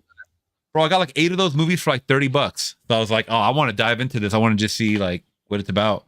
Oh, Yes, sir. can't beat that. Jason in the building saying, hi, David. Have you talked to Q about the bad horror sequels you watched, Exorcist 2 and The Howling 2? Yes, we just went over it. Yeah, his expression, it gives it all away right there. The Howling 2 and You, Exorcist 2 you, though, bro. The Oh, Howling the 2, Howling 2. your sister is a werewolf, it's called. Oh, man. I hate that movie so much. Who, It's just not can I even ask like you, who showed you The Howling 2 for like when you were younger? my dad took me to see it. In theaters, bro? Yeah. Yeah, theaters. Yeah, yeah, yeah, Oh yeah, my yeah. Because at the God. time, my mom, like, my mom and dad were going through a divorce at the time, but they got back together, you know what I'm saying, later on. But they were going through the divorce, and then they knew we liked movies, and I knew I liked The Howling, so they took me to see The Howling 2 with my brother and sister. It was like, oh, this is gonna be the shit, bro. This is The Howling 2. No way this could be bad. And I watched it like, what the fuck? We're in Europe. I don't even. I'm an American. I don't understand nothing. You know what I'm saying, the rhetoric that's going on and they're talk. I hate it. And the special effects were way worse. And there was like naked bitches with sunglasses and shit and fucking whips. It was no werewolves. It didn't make it. It didn't make any sense at all. Howling 2 didn't make any sense. What was the story in Howling 2? I don't know. Wow. Boom, boom, how? I think they had a song. Like, Yeah, they did. fuck is going on? For like 20 minutes, like long, like how, bitch, So how. I hated that shit. one funny thing about Howling 2 is that none of the wolves look the same. None of them, bro. So I think they ran out of their budget. It was like a Dawn of the Dead situation where where like some of the zombies in Dawn of the Dead look cool, and then some just look like they got Yeah. paint on their face. I think that's what happened in the Howling 2 because I'm watching. I did a reaction for it. It's on Patreon. Bro, I thought some of them looked like Sasquatch. It looked like half gorilla people. It did not look like a werewolf. No, it did not look like a werewolf. How bad of a step down is that from the Howling? You know what I'm saying? When you got like literally bubbly faces, you know what I'm saying, from a werewolf transformation, you know what I'm saying? This shit coming out because the special effect people from Howling was the same people on American Werewolf in London, but like they couldn't do both at the same time. So we Yeah. sent one to do the Howling and sent one Rick Baker did American Wolf in London. So what the fuck happened on Howling 2? Who was doing what? I You know what I'm know. saying? Like they were just doing whatever. I really like the Howling 2, the Howling, the first one. Yeah, I know. I caught myself. TOO, I meant to say. But yeah. Oh, we got a good bad movie in the chat. Oh, this is actually a really good bad movie. Shocker. Donald saying they just put that out on 4K. Did you know that? Wes Craven. No, No. Shocker is a good one. That's a I good actually, pick. I actually remember watching Yeah, I that when like I was Shocker. a little kid, and my uncle owned a VHS shop, a VHS rental store from like 85 to like 91 or something like that. And Oh, I dope. remember, I think he had, when did Shocker come out? Was that early 90s or was that, yeah, that was early, right? I Or, want to say 1987 to 88. oh, really? See how close I am. Oh, Yeah. 89, 89. Okay. 89. So he had it on the shelf, and I always like thought it was the coolest fucking cover. Like just the guy that's Mhm. like getting fried, and it's going like that. And then we saw it. I was like, bro, I kid you not. I must have been like 6 or 7. Hey, that shit scared me, bro. Mhm. That shit was pretty What, scary because the movie or the cover? both, both. Oh, yeah. Just Yeah. because the movie I thought was pretty scary because I was watching it when I was like 6 or 7.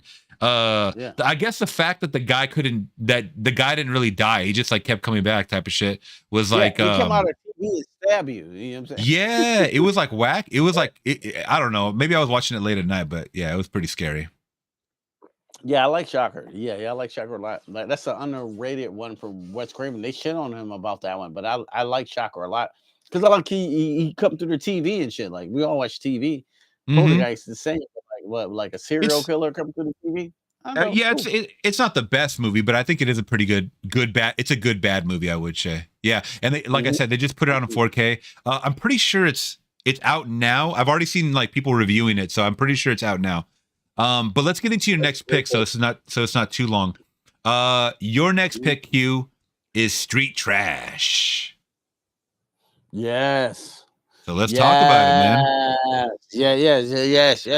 Why I Mhm. think this is a great bad movie because it's a bad movie. You know what I'm saying? Like the script is Terrible. full of shit. You know what I'm saying? We watched it. I think We we reviewed it. reviewed it Yeah. before. Yeah. This script is shit in it. It's like stupid. Yeah, To be completely out of it. there's literally a scene of a homeless guy. They cut off another homeless guy's dick and they start playing with it like football. And that's the best part of the movie.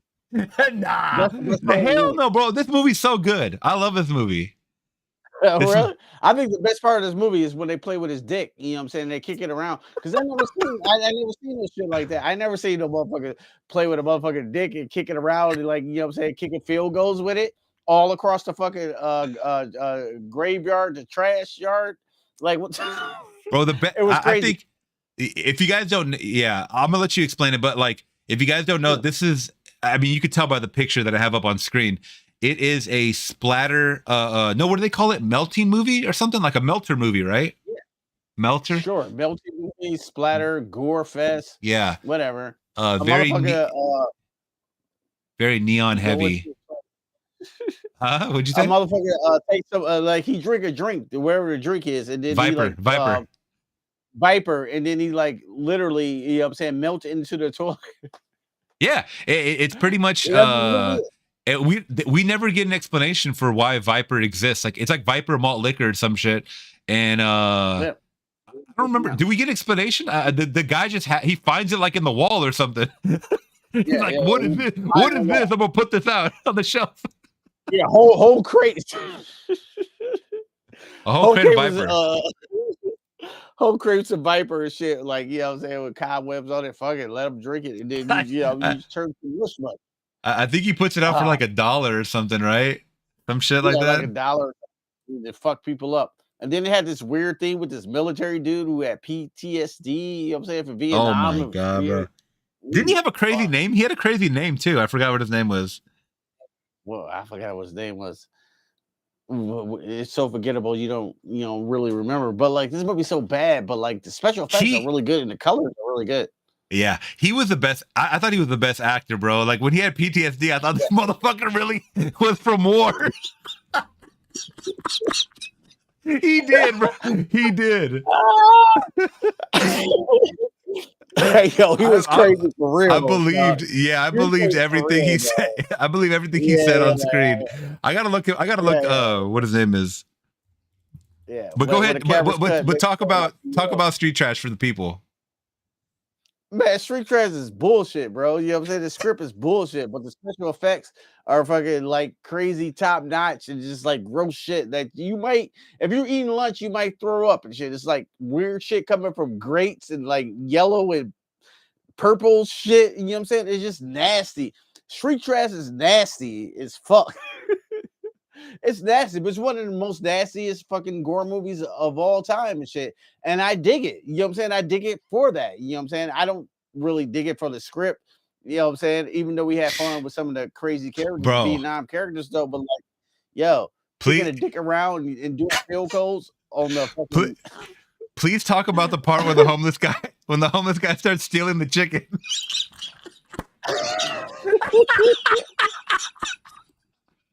Please. That has to be the best scene I've ever seen. Oh, by the way, I found the picture of this. I found the picture of this guy. I don't even know what his name is. Yeah, his crazy ass. His name is Vic Nato. Yeah, he's like a Rambo or something. Vic Nato. When the black guy stole the raw chicken from the fucking ghetto ass store, though, you know what I'm saying? It was the most ghetto store ever. Oh, his name is Bronson. His name is Bronson. Bronson. Oh, Bronson. That's what it was. That's what it was. How did he steal this chicken, though? Bro, he literally just tied off the pants. Oh, remember he's arguing with this dude about the chicken. Yeah. So he ties off his pants like at the ankles, and then he just starts stuffing chicken down his pants. And the guy's like, "Hey, man, you got a receipt for that?" And he's like, "Yeah." And he gives him a receipt, and all the receipt says is dog paper. I mean, dog food on the paper. Yeah. And he had about like 12 packs of raw chicken wings and shit, and the shit all the way up to here. And then he gets out there. This guy right here, this guy in the middle. Yeah. I wonder if we could play that scene. Let me see if I can play that scene. Chaos, bro. This movie is fucking chaos, bro. Like Street Trash is insane, bro. Street Trash is so good. Yeah, everybody watch Street Trash. Oh my god, bro! Right? They have it. The supermarket scene. And they got a remake coming out. Oh yeah, they got a remake coming out. Yeah, it literally. This movie, by the way, bro. Oh my god, bro! Why they have him pick up a watermelon? I literally did not remember that part. Pick up a watermelon. You see that shit? And chicken. God, what are we doing here, black people? I love chicken and. See, he shakes his head. He goes, "Nope." He goes, "Let me get this cantaloupe. Let me get this cantaloupe." Watermelon is better. Look at this. I like watermelon better. Bro, look at this chicken. Yeah, look at his pants. What you staring at, bitch? He said, "What are you staring at, bitch?" Yeah, he like John David Washington. Man, and I'm telling the manager. Yeah, you do that. Motherfucker. He's like, honky motherfucker. Definitely said, yeah. Sir. What'd you say, brother? Oh, by the way, this guy, look at this guy's tie. It's cut off. That's weird. Bro, why is the end cut off? Why is it cut off? This is a fucking buffoonery, bro. Can you tell me what this is? Fucking buffoonery, my dude. Look at this bitch back here, the old bitch in her nightgown. Like, look at the chicken falling out. The chicken fell out. But I don't understand. He's offended. Yeah, he gets offended. Less than that chicken coming out of your pants. Say what? Let me see that. I don't see no dog food. I don't see any dog food. I just want to see where he walks through the window, bro. And then he just walks through a fucking window. You remember that shit? Yeah. He puts a bag on his head and walks through the window. Check this shit out. Fucking jelly ass nigga take a senile granny bitch's word over mine. Yeah, what we gonna see was the Jim Bronx nigga. He is pimp walking that chicken out of here. Look at this shit. Throw the bag on his head. Throw the bag and then walks through a window. What is happening, bro? Street trash. Well, street trash. Bro. You cannot. very entertaining. That's You cannot that's make what this I'm shit saying. up. No, Street Trash is watch that tonight. Yeah, On let me know if you Tubi. guys in the chat if you guys know about Street Trash. Alan Russ has said, has Q seen the horror spoof Student Bodies from 1981? You ever heard of that one? Don't sound familiar. Not ringing a bell. Student Bodies? No. Mm-mm. Let's see. Jason's saying, have you guys ever seen Evils of the Night 1985? I don't think I've heard of that one. No, man. They be having some obscure ass horror movies. Shout out to your, you know what I'm saying? Your community, man. They be having some good ones. Oh, they got them, They be man. having some good ones. Yeah, they got them. Like, damn, I gotta check that out then. Oh, yeah, absolutely. All right, so let me see. Is there anything else you want to say more about Street Trash? Other than no, bro, you get it all. You get everything in Street Trash. You get violence, you get the gore, you get hobos, you get nakedness, basically you get nudity, you get sexual get sexual assault in this movie. Remember the boss is like trying to sexually assault his fucking the big fat one. You get everything. Oh, by the way, didn't this movie feel like a trauma movie? Yes, absolutely. How was this not a trauma movie? I don't know. It was like trauma movie, like up to another level when they start kicking dicks around. I was like, okay, y'all really pushing the level. You know what I'm saying? Because I never seen dicks kicked around in a movie and shit. Like somebody penis come out and they like catching it. It was like fucking. It was crazy. It was crazy. It was crazy. You know what I'm saying? And just seeing the dude go down in the toilet.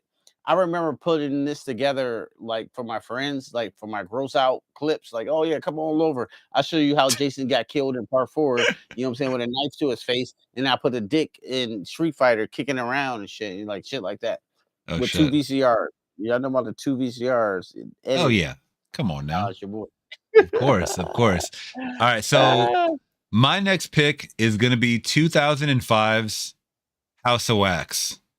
For a good bad movie, and that's the one with Paris Hilton, my cousin Skeeter. I don't know the kid's name, but that's from My Cousin Skeeter. Who else do we have in that movie? We have one of the kids from Scary Movie. The main kid from Scary Movie's in it. Remember that? Or no? Mm-hmm. The main kid from Scary Movie. Not. I think he's the one that plays Matt. He's supposed to play Matthew Lillard. Oh no. Who's the other guy that wants to kill her? Not Matthew Lillard, the other guy. He's supposed to play him. Yeah, no, not Stu, but I'm gonna throw him on. Yeah, Billy, I think it's Billy. Yeah, I'm gonna throw him up on screen because this is the most 2000s ass cast you'll ever see in your life. Bro. Look at My Cousin Skeeter on the left, bro, right there. My Cousin Skeeter. You remember that show? Yeah. Also, nice. I had a crush on this girl right here, Elisa. Wait, that's not Elisa. Dude, what's her name? Elisa Cuthbert or something like that. Elisa Cuthbert. So this kid in the back, I don't know who he is, from Dawson's Creek or some shit. This kid in the middle, bro, was from Scary Movie. Yeah, remember that? I remember him from Scary Movie. Yep. Remember, he's the one that like he was trying to have sex with Anna Faris. Mm-hmm. Yep. I remember him. And then I don't know who this is in the back. This looks like Dennis Quaid. And then you get Paris Hilton, and then you get this other kid on the right from he was probably from that show Supernatural or Paranormal or something. Either way, this is a 2000s ass crowd, right? Yeah. So this was a movie that I'd never seen the original for, but for some reason this movie was like when it came out in theaters, everybody was talking about this shit. I don't know, like for you, like this is like right when I graduated high school too. I remember people made a big deal that it was Paris Hilton was in it because she was like the it girl, right? And I don't think she was in any other movies besides this one at the time. At the time, I know she was like in a couple, but I thought she did pretty good in it. Like she was okay. I thought she did too. Yeah. She was actually my favorite part of this film. And her death was like magnificent, actually. Great death, great death. So let's get into it. If you guys didn't know, so House of Wax. I'm not talking about the original because I've never seen the original. I believe it was like was that like a Pierce? Was that also Peter Cushing? I'm not really sure. The House of Wax, the OG. It was like a 50s movie, though. It was a 50s movie. Vincent Price, maybe. It might have been Vincent Price. Thank you. I think you're actually right. So pretty much we get a very paper thin premise of this group trying to go to a football game. They, take a left turn or whatever. They run out of gas. I forget what it is. Vincent Price, Cleon is saying, yeah. And they end up in this weird town. This what they think is an abandoned town. It is an abandoned town, but it's inhabited by this freak who turns his victims into wax statues, literally covers them in wax. Underneath is their fleshy skin. They're still alive. It was actually a pretty gory movie, but very reminiscent of like a Texas Chainsaw remake. I thought it was a really good, fun movie. The characters are super bad in it. I mean, as far as bad acting, but the kills, something like this right here on screen. This one always stuck in my mind. Like the boyfriend got like turned into a wax statue. And then something happened where I think like the guy, the killer, like cut his face, and he's like, "Arr!" Remember that? He's like screaming. Yeah, fucking that's so really cool, good. man. That special effect. I was like, God damn. Yeah, that was really, really cool, man. So I always really liked this movie. It was very rewatchable. I just liked it a lot. Once again, I had a crush on this girl, Alyssa Cuthbert, I believe her name is. She was in that movie Girl Next Door. Did you ever watch that one? Yeah. She was like a porn star, and she moved in next door to this kid or whatever. She was trying to like live a normal life. But either way, I thought it was good kills. It was a product of its time for sure. It had a really good ending, kind of left off on a cliffhanger from what I remember. And Paris Hilton and My Cousin Skeeter. I mean, what else can I say, bro? I mean, yeah, it's great, man. Like, why would this be bad? You know what I'm saying? Oh, because it got rated. It got bad ratings, bro. House of Wax. I'm pretty sure. Let me see. I'm pretty sure it's got a really bad rating. You let me know. Let chat. What do you think House of Wax from 2005 got from the critics percentage wise? So Q, what do you think? Fuck, bro. I'm gonna say, give me a 53%. You know what I'm saying? I'm gonna play the from negative the route. You know what I'm saying? Not positive. Yeah, I'm gonna say 53. Okay, where does the chat think? I was gonna go higher, but like I'm gonna land on a 53. By the way, here's the killer. I'm gonna show you a picture of a killer real quick. Look at this ugly, creepy motherfucker. Well, his like face is made of wax too. His face is made of wax too. Because you have a friend that looks like that? Yeah, kind of a little bit. Yeah. Well, you better block his number ASAP. He might be coming for you. Yes, sir. But yeah, House of Wax. Let's see what the people think. Yeah, of course, screw critics. That's not the point of this. I'm just saying that. Cleon says 8%. Well, no, I don't think it's that low. Okay, well, it is 28%. 28? Damn, I was holding up hope by like a 53. Well, the audience gave it a 43. Okay. All right. Yeah. All right. The chat was thinking 8%. Donald said mid 30s. Yeah. I like it. I really like this movie because it's fun, it's stupid, it's silly. Like, I don't take it too seriously, obviously. And I mean, that's what these movies are for, right? And the kills are good. The kills are good in House of Wax, especially Paris Hilton one. I love that one. Yeah, like, might as well give it a. Well, you might as well spoil it, bro. I mean, go ahead, fucking spoil it. Who cares? No, I ain't gonna spoil it. You know what I'm saying? But like, no, I'm saying you should spoil it. If you don't spoil it, I'm gonna spoil it. Spoil it, bro. Yeah, you. Spoil okay. It. So basically, she's hiding. Paris Hilton's hiding from the killer. She's hiding behind a car, and then oh damn! Speaking of hiding, boy, what you doing? What are you doing? Look at this. Look at this. Damn, son, your cat is healthy, bro. Oh yeah, we keep him fed. That's a beautiful cat, bro. Thank you, bro. He's part Maine Coon. That's why he's so big. If you look at the Guinness Book of World Records for longest cat, the Maine Coon is the longest. Oh wow, yeah, that's what I'm saying. You picked that book. Yeah, you put that book up like this. He's almost like 20 pounds. He's like 18 pounds. Yeah, because I see the cat, and then you picked it up, and it was like long. And shit. It was like this, bro. I gotta be careful because sometimes back here I put like a candle, and he'll jump up and put his face on. I say, you get lit on fire. Dude, you're all fur. Yeah, that's a big cat, bro. This is a beautiful cat. Thank you, bro. And this is a perfect segue into something furry, because Q's next pick, the Wolfman. Oh yeah. The Wolfman, Q. Yeah, let's get into the Q the Wolfman. Q the Wolfman.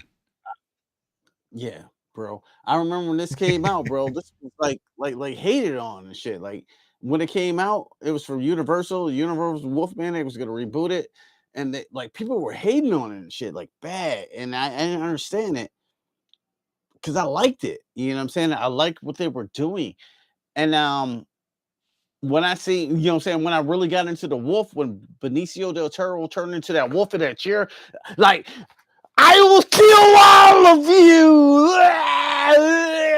And he like ripped everybody to shreds. And you seen that makeup and, you know what I'm saying, with the light, how it was hitting it. It was some of the greatest werewolf makeup of all time. Like, period. That's what I was saying. Like, this, like American Werewolf in London, yes, sure. But you never seen the werewolf full, you know what I'm saying, in its full fucking thing, though. I love that shit too. And then now, was this CG? Was this CGI? Because this looks like CGI. That right there is CGI. You know what I'm saying? And Rick Baker kind of retired from makeup because they fucking CGI some of his stuff. You know what I'm saying? In this movie. You know what I'm saying? So he kind of retired from makeup. We talking about Rick Baker and shit that did Thriller and fucking, you know what I'm saying, American Werewolf in London, the Clumps. No, not the Clumps, but yeah. Ooh. Yeah. How about this? How about this? Is this CGI? Yeah, that's CGI. Damn, bro. This is not looking pretty good for you, bro. This shit looks kind of weak. No, that's CGI. But they got some good stuff though. Let me look at more pictures. Okay, well, tell the audience about the Wolfman, this version of the Wolfman, because I don't know anything about it. So whatever you tell me is gospel of the Wolfman. Is it called the Wolfman or Wolfman? I think it's the Wolfman. Yeah, like the old 2010. Okay. But when they do the practical effects of the Wolfman, when they actually show it in camera, when it's like, you know what I'm saying, when it gets the full hair, you know what I'm saying, and you know what I'm saying, you get the gray mix and stuff. It's one of the greatest werewolf makeups of all time. It just is what it is. You know what I'm saying? They won an Oscar. He won an Oscar for this makeup of the Wolfman. You know what I'm saying? It's really that good. But like, they fucked it up by putting too much CG into this film. Some of the CG was good coming from a CG artist and a practical effect. This looks pretty good right here. This looks pretty cool. Yeah, that's makeup. That's makeup. I think it's a makeup for sure. Yeah, that's makeup. I thought his makeup was fantastic, bro. And I thought he did a good job as a Wolfman. You know what I'm saying, with killing people and on top of the roofs and everything. I know I'm not going to be in everyone's favor of this one, but like the Wolfman, to me, that Wolfman was a solid fucking Wolfman movie, and everyone shit on it. Everyone shit on it. Well, you have you have a great cast too. I mean, let's not forget about the cast. You have Benicio del Toro, Anthony Hopkins, Emily Blunt, Hugo Weaving. You have this is an all-star cast. That's what I'm saying, man. I think this movie gets too much shit that it deserves and shit. You know what I'm saying? That it doesn't deserve. You know what I'm saying? This movie is fucking solid to me. Well, it's more entertaining than the 1940s Wolfman. I love that one. You know what I'm saying? No doubt. But like this one. Well, I take it back what I said, because look at that shit. Look at that fucking shit. That's Wolfman for real, man. That's from the movie. I mean, that's behind the scenes. Yeah, that looks pretty good. You don't like that? That looks hella good. Yeah, come on, Q, stand on business. Wolfman. Stand on that Wolfman business. Yo, look at that hair. You know what I'm saying? Look at that hair. You know what I'm saying? Look at the body. That looks like a literal hybrid Wolfman and shit. You know what I'm saying? You open your mouth, you know what I'm saying? That's a transformation from a man to a werewolf for real. Yeah. You know what I'm saying? That's what I'm saying? That's what I respect about it. That's when you hit puberty. You know what I'm saying? Yeah. This comes from the werewolf purist. My favorite werewolf is like if I had to choose, is like the Howling Werewolf from part 1 and shit. Like if it had those big ass, you know what I'm saying, ears and the mouth and you know what I'm saying, the weird legs. I love that. That's my favorite type of werewolf. But like if a werewolf actually turned into a man, I'm taking it from the Wolf Man, that film. You know what I'm saying? The transformation is still the best in American Werewolf in London. You can't fucking beat that, bro. You know what I'm saying? With the arm going there and you go in there like, oh, I love werewolves. They were my one of my favorite movie monsters of all time is the werewolf, even more than vampires. But like if I'm gonna judge it, I can't not say that's dope. So one more time, Q is saying that one of his favorite werewolf transformations is Howling 2. He said right here on screen. So that is crazy, bro. That is crazy. The Howling 2.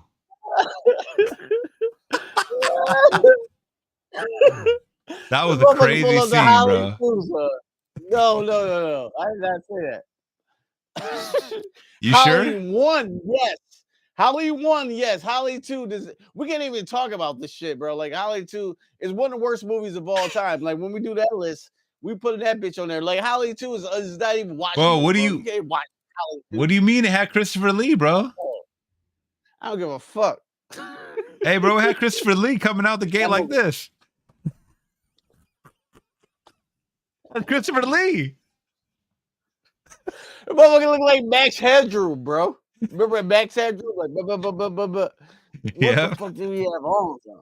That motherfucker is 65 years old right there. Right there. You don't remember he was at the rave, at the werewolf rave, and he was trying to blend in. He was trying to blend in, bro. He looked too old for the rave at that point and shit, motherfucker. The motherfucker been fighting vampires, bro. He been fighting vampires in the fucking 60s. All I gotta say is when they sold the Howling 2, what were they trying to pitch with this picture? This was the Howling 2. What are these outfits, bro? Some sexy fucking.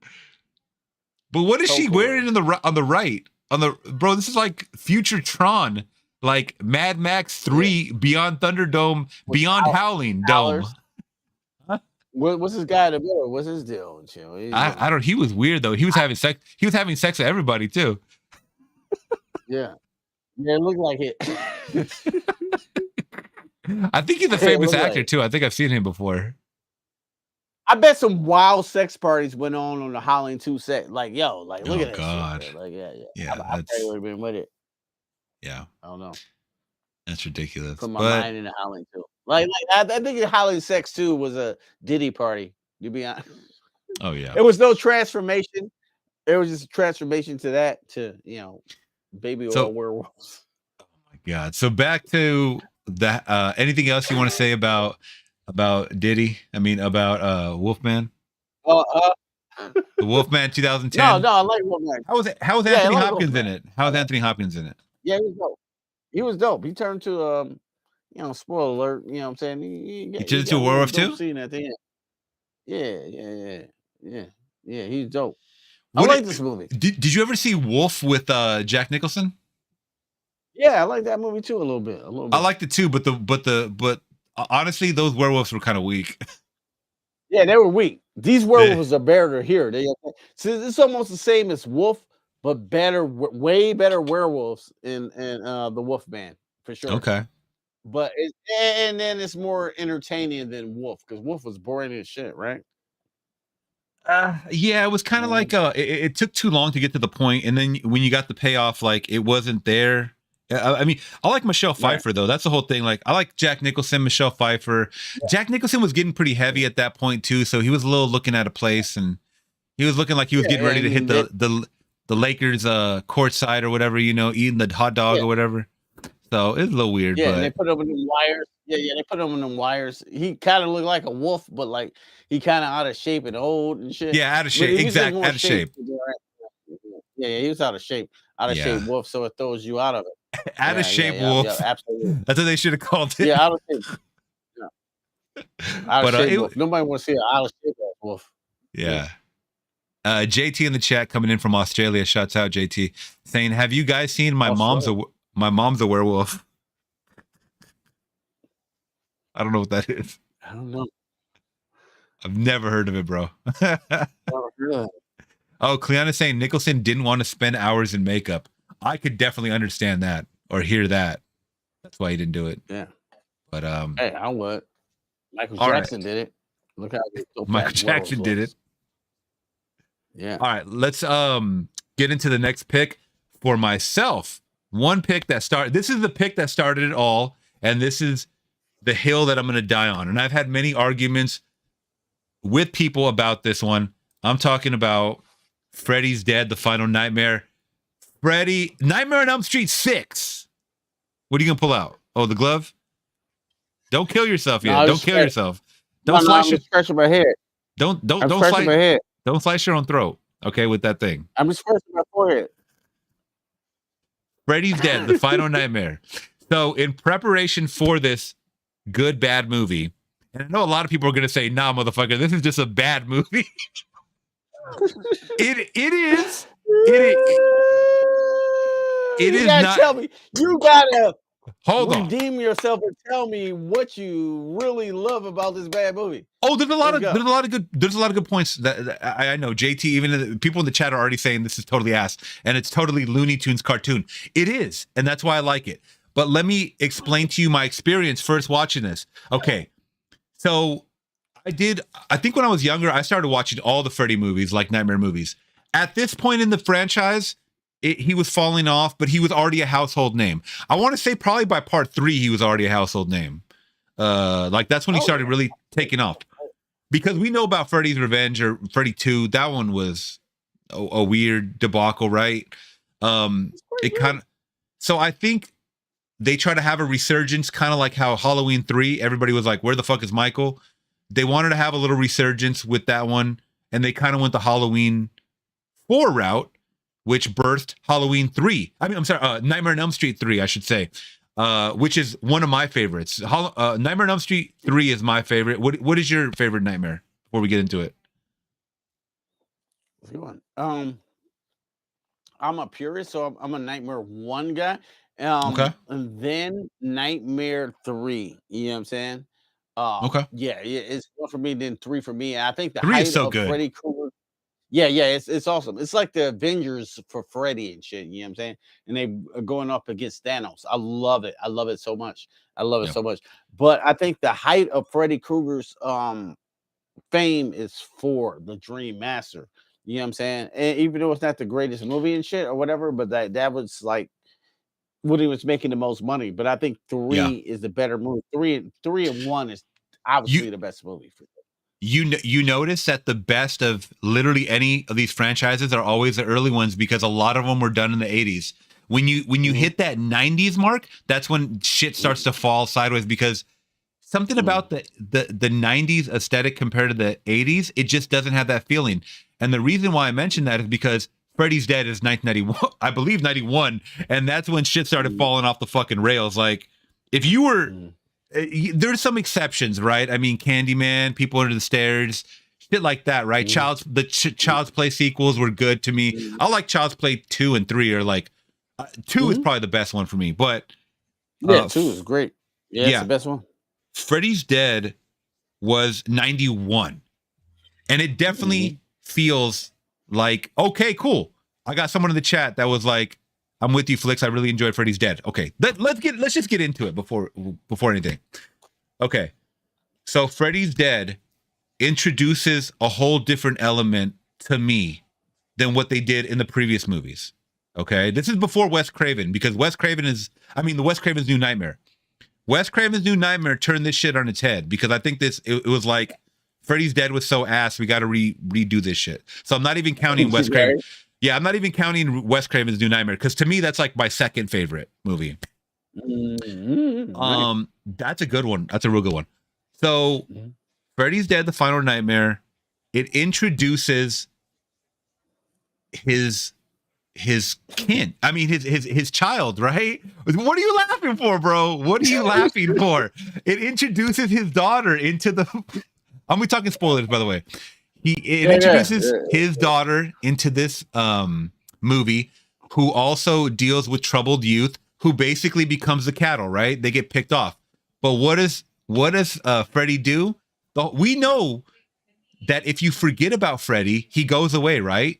The only way Freddy comes back is if you remember, right? He always has to get brought up. I forgot when they started saying that shit, but people started remembering about Freddy, and then he starts getting brought up in people's nightmares, right? Yeah, exactly. Yeah. Donald's saying it's not a boy. So the whole time, this main kid that we're introduced to, he thinks that he's Freddy's son. No. Freddy was using this kid to get to the daughter and then all the other cattle, right? Now, I know that's not an innovative story and stuff like that.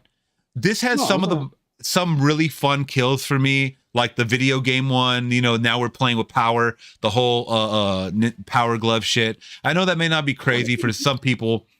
I liked how he fucked with the main guy so many times, because the main kid thought that he was in a dream, thought that he wasn't. He kept going dream for dream, and like it was like Inception before Inception. There's like a scene in the movie in the middle where he keeps thinking that he's in reality and he keeps falling into this fucking dream. And I thought it was really cool. Like he falls out of the house and then he gets a spike. Do you remember that he gets like impaled with the spikes? I thought that was really cool kill. That one always affected me. Yeah. No. The one where he's like falling from the sky, like he's out of the house or whatever. Yeah. Freddy pull the shit out like this. Yeah. The spikes. It got really like Looney Toony. I get it. I just remember that one for some reason. Of course, the kid with the power glove. And they're just like a lot of cool layers to this movie. Also, we get cameos from Roseanne and who was her husband? Tom Arnold. Tom Arnold's in it. They get really dark with this, of like diving a little deeper into the Freddy lore of him killing like children. Yeah, so that's what I kind of like. Like, it wasn't done 100% like how I would have done it, but it was still done. And nobody was doing that with the Freddy movies this time. Yeah, we already knew he came from a house of 1,000 maniacs. So what do they call it? Like son of 1,000 maniacs, son of that, right? That was really bad. The one before that was like Dream Child. Oh my god. That was Dream. Yeah, Dream Child was weak. But it still had redeeming qualities for me, like as far as the kills. So they talked about his father, who was Alice Cooper. I thought that was really fucking cool. Was I the only one that thought that? No. I thought that was cool too. And then we got a lot of scenes when we went to the 3D world. Then we got even with his makeup off before he was like Freddy and shit. I thought that was fucking dope. So this that's before. Yeah, that's before. And we get to see that he's like an abuser to the wife. Because she finds out that he has like a dark dungeon basically where he killed the kids.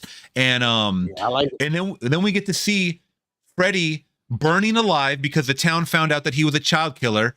And I mean, it's not explained why he's a child killer, but they show that he was like beat, like his father used to like whip him with a belt, and he used to cut himself too. That was a part that I forgot. It showed him like cutting himself in the chair. Yeah. I thought it was that was kind of like, kind of crazy. I like your angle that you're going with this, you know what I'm saying, Freddy's Dead, because you focus on the really good parts of this film.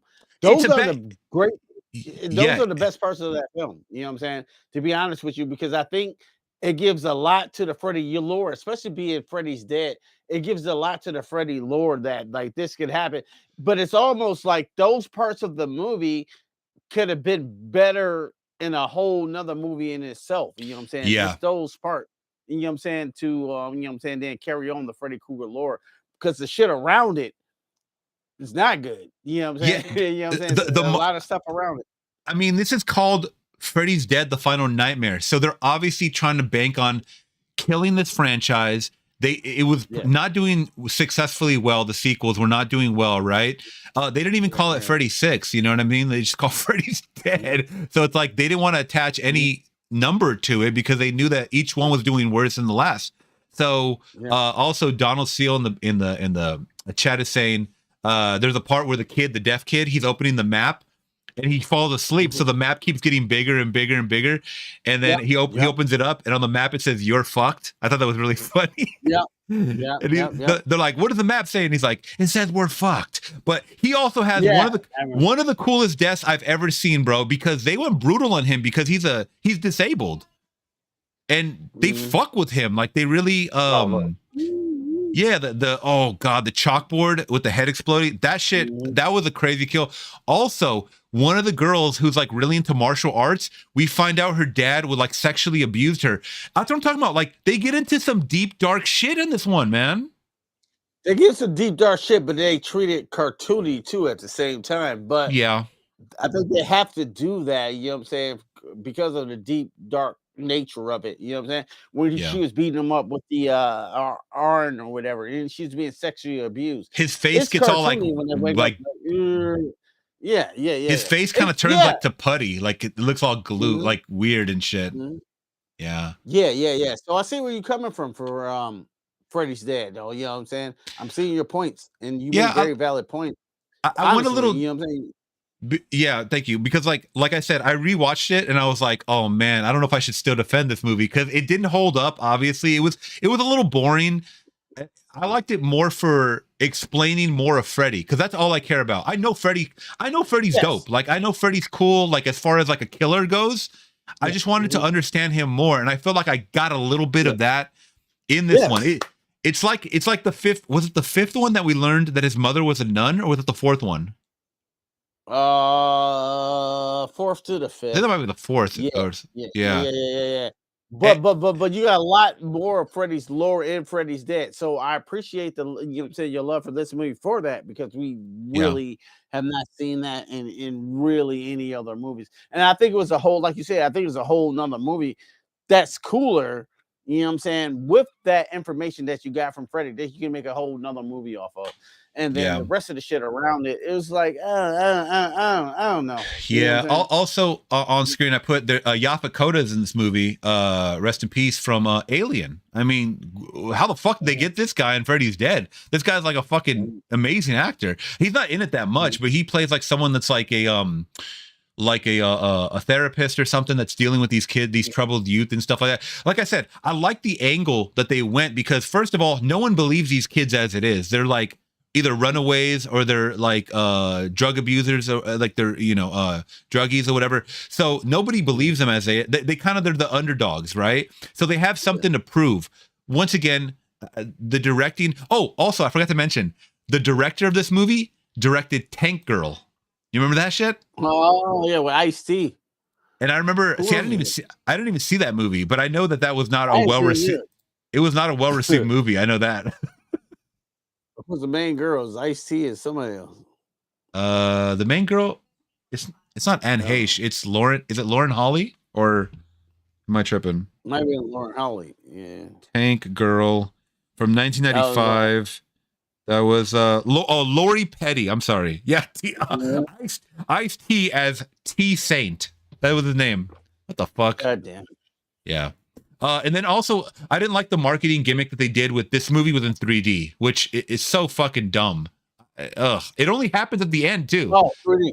Yeah, he's like, I seen it actually in 3D in the theater. Oh god, that's probably why. That's probably why it was shit on like so bad. I remember 3D amongst other things. When he got blown up, when he, I'm saying, like that was cool, but like I really. That was one of the weak. Yeah, it was one of the weakest fight scenes ever. I think the whole aspect of him trying to just get his daughter, but they didn't make it like redeeming at all. Like he was trying to like why was he trying to get the daughter back? Like he wasn't even trying to kill her. So I don't understand. Like, what's the point of bringing the daughter to him? I was still trying to figure out, was it like to pass a legacy? Because there's like a point where she puts on the glove, but he's like, oh yeah, feels good, doesn't it? Like. But what is she supposed to be, the next Freddy? I don't get it. Like, she's in the real world. You're in Dreamland. Yes. You know what I mean? Like, I don't understand. It kind of went nowhere. It kind of went nowhere when it. And then they had the weakest fight scene, and she ends up blowing him up with like a fucking M80, and it was so dumb at the end. But it wasn't like that nasty one in the first one when like she all set it up. You know what I'm saying? She had it all planned and shit. Bring him out, you know what I'm saying? And you know what I'm saying, the Home Alone syndrome and shit. That shit was dope. This shit was like, hey, bitch. I was like, you know what I'm saying? Yeah. What do you know what I'm saying? What cohesive. Yeah. Someone said something about the oh yeah, here you go. Donald said, Freddy got sued by Nintendo because they never got permission to mention the Power Glove and use their slogan. Wow. Oh, I didn't know that. I didn't know that. It's Um, fun. What is it? Playing with power. Yeah. Crazy. And then I remember he said great graphics, and they're the shittiest graphics I've ever seen in my life. Oh yeah. It's not. You know what I'm saying? People who really play video games like, oh, this is not real at all, son. Yeah. So once again, I will die on that hill. Freddy's Dead is still in it. I would say it's an important entry in the series. It has to be one of the worst. So like overall, compared to like obviously the original part three, Wes Craven's New Nightmare, even Freddy vs. Jason is better than Freddy's Dead. Like I get that. Like I totally understand that. No. You know what I'm saying? Stand on business, bro. Like if you like Freddy's Dead, bro, stand on business. I respect it. No, I like it, but I can acknowledge that it's a bad movie. Like I just think it was the directing was bad. Just the characters were not. Oh, I forgot to mention the cast in this movie. God dang, where's the kid?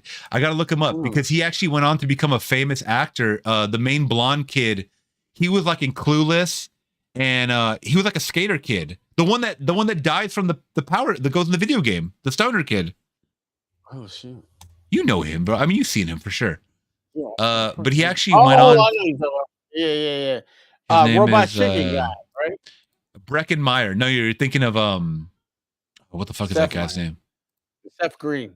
Seth Green. Yeah, this guy. This kid went on to he was in Road Trip. I don't know if you saw Road Trip. That shit was great. Yeah. He did work with Seth Green too on fucking Robot Chicken. Yeah. Yeah, this kid. This kid, man, but he had like longer hair, like Breckenmeyer. Yeah. He had that fucking he had that 90s hair, bro. Back in the day. Yeah, smoking Clueless, Road Trip, Rat Race. He was also in Rat Race. That was a big one. Yeah. And Freddy's Dead. That's funny that those are like his top 4 movies right here in the IMDb. Yeah. But did your battery die? Oh, you did. Hold on. I got another one. Bro, I'm telling you, got to throw that dummy battery in there. I've been telling you. I do. I'm gonna buy that shit tomorrow, bro. I swear. It's like only $20. I know. But yeah, what do you want to? What do you think? Freddy's Dead: The Final Nightmare got percentage-wise from the critics on Rotten Tomato. What do you think? That's a good question. Shit, that's a good one. Let me get 38%. Oh, you're pretty close. 22, actually. 22. Damn, I thought it'd be higher than that. Yeah, I thought it'd be a little bit higher than 22. You're looking good on my end, by the way. Yeah. Cool. Yeah, I'll be right back. Hey, you put up a great fucking debate on the Final Nightmare. You know what I'm saying? Thank you, Dead, man. Yeah, like I said, I mean, I was looking at it was once again more of like parts of it, like you said. I looked at the better aspects of it, or what I thought was the better aspect as a Freddy fan. You know what I mean? Mm-hmm. Yeah. That's why I looked at it. That's why I looked at the perspective of that too. Like as a Freddy fan, how you picked out, like, you know what I'm saying, what happened to him at the end. You know what I'm saying, like the stuff with his dad, you know what I'm saying? The stuff what happened before the nightmare, you know what I'm saying? The stuff about his daughter. I really like that shit. And I didn't see anybody like come at it at that angle. So I was like, oh yeah. Because remember, I think they even explained a little bit about why he killed their kids. I forgot that's what it was. This even makes it even more memorable for me. So I believe it's because he beat his wife, is that the state took away his daughter, and he goes, they took you away from me. That's why I took their kids away from them. He says that in the movie. And I was like, whoa, you just expanded on some important Freddy lore. That's why he went to go kill the kids. And then when they found him in that warehouse or whatever he was in, and then they lit him on fire. And then that's when he pretty much sold. That part was the weird, wacky part. Remember those like little demon things that come out and they're like what do you want? Oh, And he's like, I want it yeah. all. And then they're like, they like worms that like go flying into his body or whatever. Like And that's little how he. penises, like little hard penises that to go into his chest. Like, what do you want? I got a mouth. And Yeah, that's yeah, basically that how was he it. that's basically how he invades people's nightmares. So there's a little more explanation. It's not the greatest, but it explained why he killed kids, and that's why I think that's why the world hated the Nightmare on Elm Street remake from 2010 or 2013. Yeah. They hated it because they made him a pedophile. Remember that? Yeah, he was always He a never really was pedophile. in the original. He never was, bro. There was like more to it. He was a pedophile. Come on, bro. Freddie. I don't think he was. They didn't say it, but like, come on, bro. Freddie, like, yo, like, come on, bro. I don't think he was. Well, like, he was a child. No, bro. You can kill. I just gave you the reason why he killed the children. They said it in Freddy's Dead. You trying to rewrite history now? Yo, no, in the one you defending, Freddy's Freddy's Dead. Dead. He was twirling his fucking claws around the little girl's hair and shit, like little innuendos that let you know that like he was a When did he do that? pedophile, bro. When did he do that? He was in Freddy's Dead, right? I don't know. I don't remember that. Yo. I just saw it a couple of days ago. You might have to rewatch it. I might have to rewatch it. I think he was always in the window that he was kind of a, you know. What I don't think so. I don't know. I don't think so, bro. I think he was always a nasty motherfucker. That's what makes him more nasty. No, bro. Why would we be rooting for a pedophile? That doesn't make no sense. Because they, you know what I'm saying? Because they made us root for the pedo. You know what I'm saying? In later movies and shit. You know what I'm saying? Like now he's cool and shit. But actuality, you know what I'm saying? I think you're having a Mandela effect. I think you're having a Mandela effect. He was a child killer, but I don't think he touched him. He was a child killer. Yo, what? He got a claw for a hand. He got a creepy sweater and a nasty tongue. This motherfucker, Freddy Krueger was, you know what I'm saying? He was messing with the children. Am I crazy here? Like yo. Show me proof, and then I'll say you're not crazy. I got proof. You know what I'm saying? No, what the fuck? Proof, but it's alluded in all the movies, bro. Like the first movie, he's hunting teenagers. This is a motherfucker in his 40s. Why is he yo? You know what I'm saying? He's hunting teenagers, and that makes him a pedophile? Yes. Absolutely. He's hunting them to kill them. No. He had sexual things with him. Nancy in the first movie is a tongue. Is a tongue that comes out with there is a tongue that comes out, yes. Yeah, in the first movie. Like what is that? In you know what I'm saying? And a fucking glove that comes out to try to grab Nancy's pussy. Let's put two and two together here. You know what I'm saying? Freddy's a creep. I see the hand. I see the claw come out. I don't see any grabbing like this or anything. Man, what the fuck? Hey, if you can find me some definitive evidence, even like I good. can't do that. Well, come on, Q. You gotta have you gotta back your shit up. I mean, the movies back them up. They'll be like, yo, they all say it. Even in the Freddy's Dead one you're talking about. You know what I'm saying? It's creepy shit. And their 2010 one you want to talk about it, but like that's what it is. He was always that super creepo. He Freddy says Krueger is a creepo. He's not like we're never gonna get to we're never gonna get to the rest of your picks if you keep talking about this. Well, think about it though. You know what I'm saying? Freddy Krueger is not a good guy at all. He says like, he says, I just watched Freddy's Dead 2 days ago. He says, they took you away from me, so I took their children away from them. He didn't say, I fucked those children because they took you away from me. They can't say that, bro. You know what I'm saying? They can't say that. So it's then what only is it? Like, it's only like, you know what I'm saying? They can indicate that shit, though. You know what I'm saying? But we know what's going on, bro. Like, come on, bro.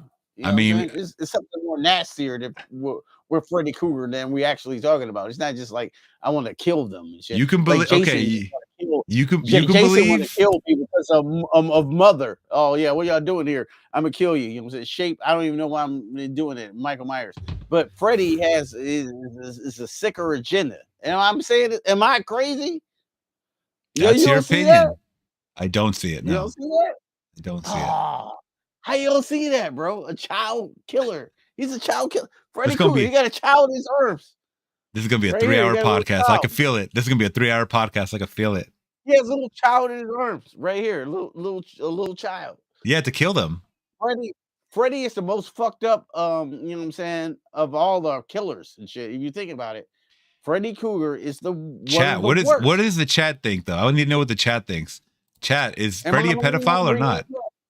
Is Freddy a pedophile or not? Chat. Whoever's left in here, I don't even know who's all left in here. For real. Ellie is saying she thinks you have a Mandela effect. No, bro. And she says, I think messing with the kids, we took the wrong way. It was always alluded. They didn't really say it though, but it was always alluded that Freddy was that P word, bro. Only in the remake they alluded to that. But okay. No. All right, let's talk about we're caught up on this, bro. We're caught up on this. So let's talk about your next pick. All right. Troll 2 is your next pick. Oh, I love Troll 2. I'm gonna let you talk about it. I love Troll 2. How many pedophiles were in this movie, bro? How many pedophiles were in this one? I need to know. I need to know the facts. Probably everybody behind the scenes and shit. Yep. All right. No. Troll 2 is so bad, bro. I think it's a like you can't even argue that it's a good movie, right? At all. Troll 2? No, Troll 2 is a terrible movie, but it is very memorable and fun. I never even saw Troll 1. Did you see Troll 1? No, I don't remember Troll 1 at all. But I remember going to parties watching Troll 2, and Troll 2 is just so utterly bad. Like they literally have like potato sacks as their costumes and whatever mask they got from before Spirit Halloween was. Whoever made these costumes was horrible. And the acting on Troll 2, top notch. It's just top notch. You know what I'm saying? We're talking about Leonardo DiCaprio in the Revenant. Bro, look at these trolls. I mean, look at these fucking trolls. They all look different. They all look different. Yeah. They all look bad. Yeah. They all look different. Give them that, right? But like they all look bad. Like, what's up with this one in the middle, bro? What's up with this one in the middle? Right here. Oh shit. That one in the back right there. Oh yeah, with the slide. with the eyes bugging out. Just the eyes bugging out. Yeah. They don't look crazy. You know what I'm saying? They don't look that bad. But they look stupid. Yeah. You know what I'm saying? And you got green shit around their mouth. I don't know why this movie is so stupid. And I don't know what it is. It's like in the super bad acting, and the director thought he was trying to make a great movie. So he said, like, I think it's one thing. Oh my God. Yes, please. The best scene in the movie right there. Please. What did he say? How about eat me? Oh my God. And then a fucking fly lands on his forehead. You seen that? When the fly lands on his forehead? Yeah. That on purpose. You know what I'm saying? You can't. No, they left that in because they thought that, oh my God, was such a good. Oh my God. And this huge brindle fly drops on his glasses, bro. It's so good. It's so bad that it's good that I love Troll 2. Yeah. I don't know why. It's so bad. Like it's unwatchable. No, it's a good bad movie. It's I think it's like rated one of the best bad movies. There's like a documentary about it. Yeah, I seen it. Yeah, it's really good actually. And it has nothing to do with Troll 1. Apparently, it has nothing to do with Troll 1. So no, it's a standalone. I'll check my belt one loop so I won't get hunger pains. I think it's one of the lines of the movies that the dude does, and it's like unbelievably bad. It's incredible. Like if you ain't seen a bad movie, please watch Troll 2. Troll 2 is insane. Does it even have a story? I don't even remember. Like a family goes to Neilbog, which is goblin backwards. Neilbog, and it's infested by trolls basically. And then I think there's like some witch and like sorcery going on or something and some shit, right? Yeah, some shit like that. Some shit like that. You know I only saw it once. I only saw it once, and that's all I needed to watch. But yeah, Neil Bog is where it's at, bro. You know what I'm saying? It's straight the worst shit ever that shouldn't have been created, but like you love it so much because I got a question, but what are you sipping on? oh, that scissor. I can tell. Nah, I can tell, bro. All right, let's get into another pick. We're coming down to our last couple. This one's my pick right here, and I'm wearing the sweater. It is Friday the 13th. Jason Takes Manhattan. Friday the 13th, Part 8. Now, this is another one I will die on this hill because it makes no sense. But I think this is as the Jasons went along, I thought this was the craziest looking Jason because Kane Hodder to me is my favorite Jason. I know everybody's kind of like partial to like the other ones, but I don't know. He just looked cool in this one. When he's like finally walking through Manhattan or New York City, he's just like kicking shit, throwing people on the subway. He throws that guy in the diner that's just as big as him. He throws him through the fucking like mirror, whatever that is. And he's pretty brutal in this one. Like a lot of the kills to me are pretty memorable. He smashes the guitar into that girl's face. He gets the girl, he picks her up. That is like awesome kill too. It's like a little like club. Remember they have like a little club on the boat? Yeah, and he picks up the Asian girl. Yeah, no, he picks up the Asian girl and he starts choking her like that. He starts choking the shit out of her and then he throws her body. Yeah, because that's like a real body he throws down. Mm-hmm. So I always thought that was a really cool kill. It doesn't make any sense because I get it. There's no connection from Camp Crystal Lake to New York. There's no body of water, basically. I just think Jason looks cool as fuck. Also, this is the first time we get to see Jason teleport because there was questions of him teleporting before, but this is when we really get to see it. And there's like two prominent scenes where he teleports, like one where some guy's like climbing on the boat, like up a ladder, and then Jason just appears like above him. Like not above him, right underneath him. Like how the fuck did he get there? And there's another scene where he's chasing this guy into a building, and then the guy runs up the stairs away from Jason, and Jason's already up there. How did that happen? Right. Like he throws the guy out the window.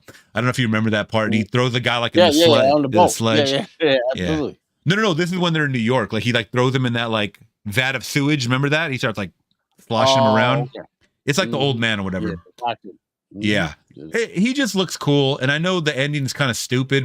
He like reverts back to like him being little. You remember that? Like they take off his mask and he's like, yeah, that part. I don't understand that angle. I don't know why they did that or how that's even a thing. But yeah, to me, it was just more of how everything looked of why I liked it.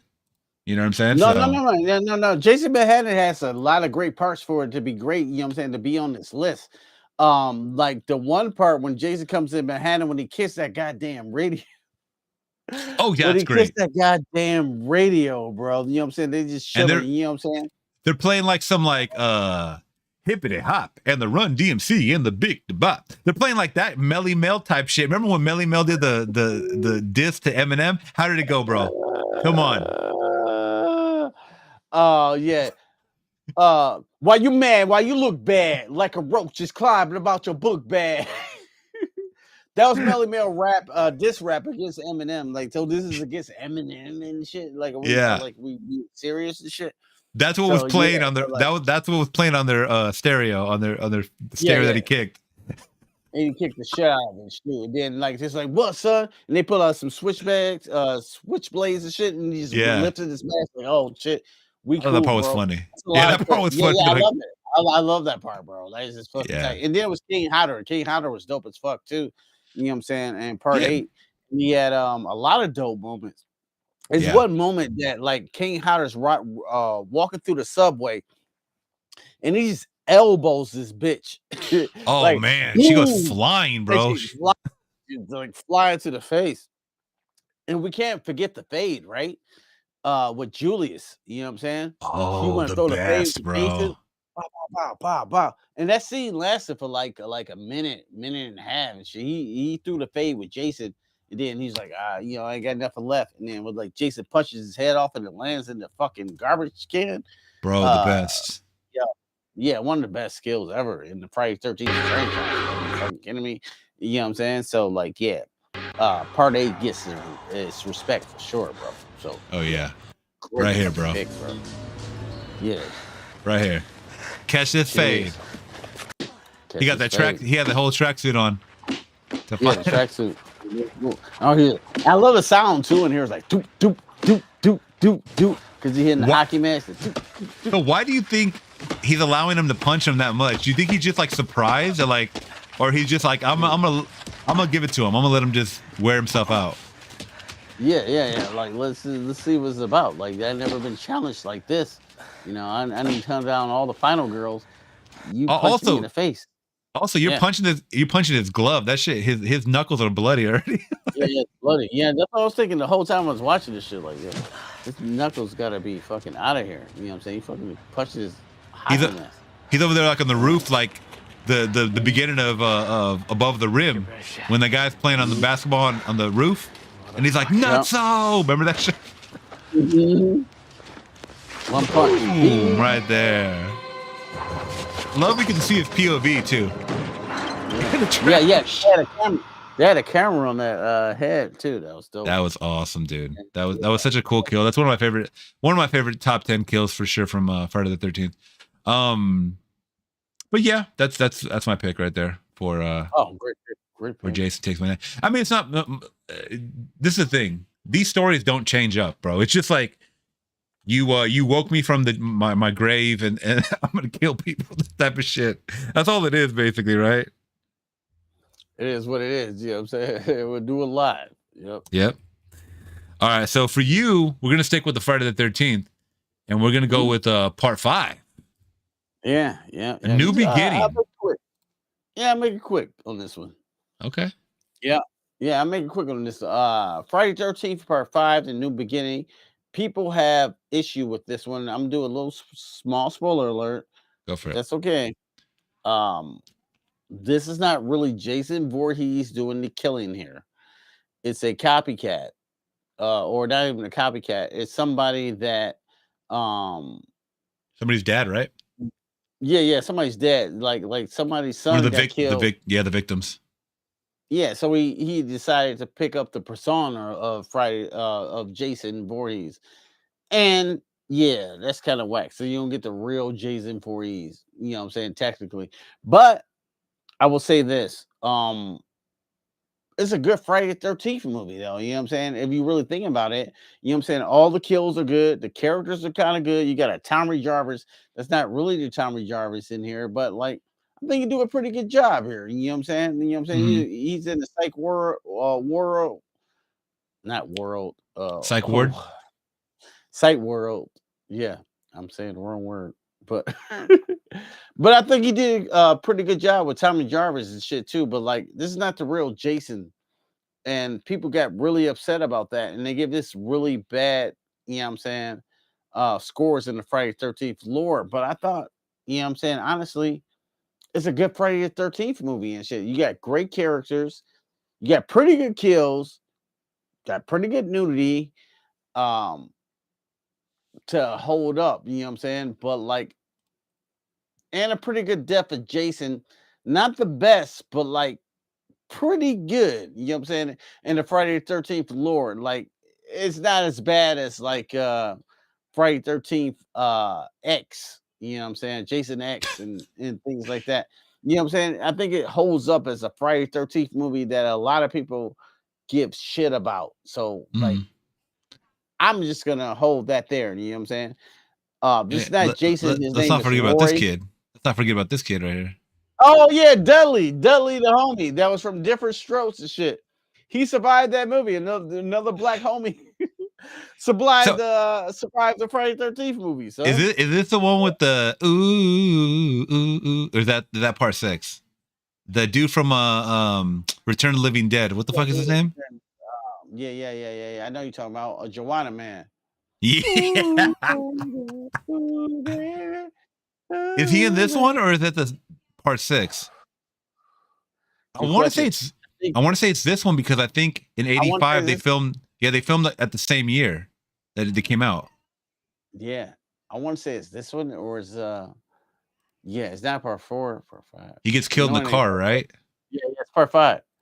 Yeah. What do you think? So, what do you think about Jason's look in this one? I'll put him up on screen. Well, that ain't the real Jason. You look like a mad little weak. You know what I'm saying? I know, but you know, he look mad weak. He look mad weak though. You know what I'm saying? But you know, man, he still got the mask on. You know what I'm saying? But like, I don't like the jumpsuit. You know what I'm saying? You look a little thin. It don't look dirty enough. You know what I'm saying? To be actually Jason Voorhees. okay. So like, I have to say something real quick.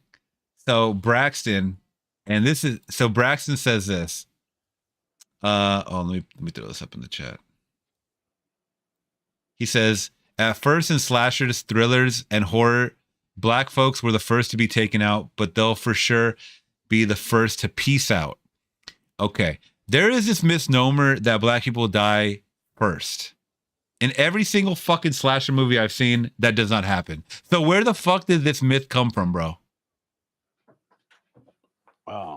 Because they even say that. They even say that in that one documentary on Shudder, the Black Noir, or what is it? The film noir? Yeah, film noir. Yeah. They always say the black people die first. I'm trying to picture a movie where that even happens. They'll die, but they don't die first. Shit, let's see. You tell me if you know of one, and I'm talking about one from like the 80s or 90s. I'm not talking about like a new movie or like, you know, where they're playing off the tropes or whatever. Braxton, name some of them so we could think about it, because I've constantly heard people say this, and I think it's like some Mandela effect too, because I don't remember it. I think the black people die first. I think it's true. Let's pull up some facts, some receipts. Oh, he's walking it back, bro. He's walking it back. He said, Braxton is saying, now that's changed over the years, the balance has shifted. Well, I'm trying to say, where did this start? Let's take it back. Now let's say the balance has shifted. Let's take it back where it happened. I'm gonna give my opinion on why I think people say this is because there's only like one black character in the, like, usually in the movie, right? They never had multiple. I never understand that. Like, you got multiple white people, throw multiple black people in there. Like, especially in the 80s and 90s, black people were super prevalent in society. So why wouldn't you put them in horror movies? You know what I mean? Like, I never understood that.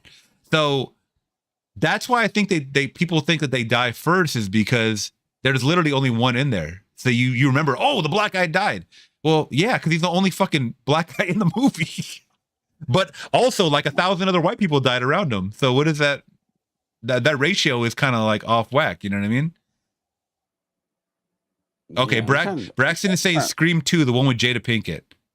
Yeah, that was obviously you know what I'm saying? That was 97, and and that was, and also Omar Epps is the other black guy in the movie. Yeah, they did that on purpose, though. You know what I'm saying? They killed black people on purpose, but like, wouldn't they have not done that on purpose? I think you're right about that one. Actually, I didn't even think about that because it's so meta. They were following the tropes. Yeah, that was they're following the tropes. Yeah, they were. Yeah, Scream was always following tropes for sure. So. But what's before that one that the black people actually died on? I'm trying to think of some 80s ones where they died first. Oh, I got one. But he did survive a horror movie though. Kincaid. He survived 3. He did die in he did die first in the 4th one. You're right about that one. You're right about that. Which was weak as 3 minutes. Which was weak as fuck because he was one of my favorite characters. Yeah, that's what I'm saying. Kincaid died off the gate, right? Okay, you're right about that one. You're right. I wonder if that's what set it off. People were like, "Oh, fuck that." But I think we gotta go before then, right? What else is before then? I don't know. Something from the early 80s? I'm trying to think. From the early 80s where black people died first. Some of the Friday 13th movies, right? No. Oh, here we go. Donald in the chat actually did some homework. He said, according to Wikipedia, so take that with a grain of salt, there was a survey of 50 movies, and in only 5 of them did the black people die first. Okay, so I wonder what those 5 movies were.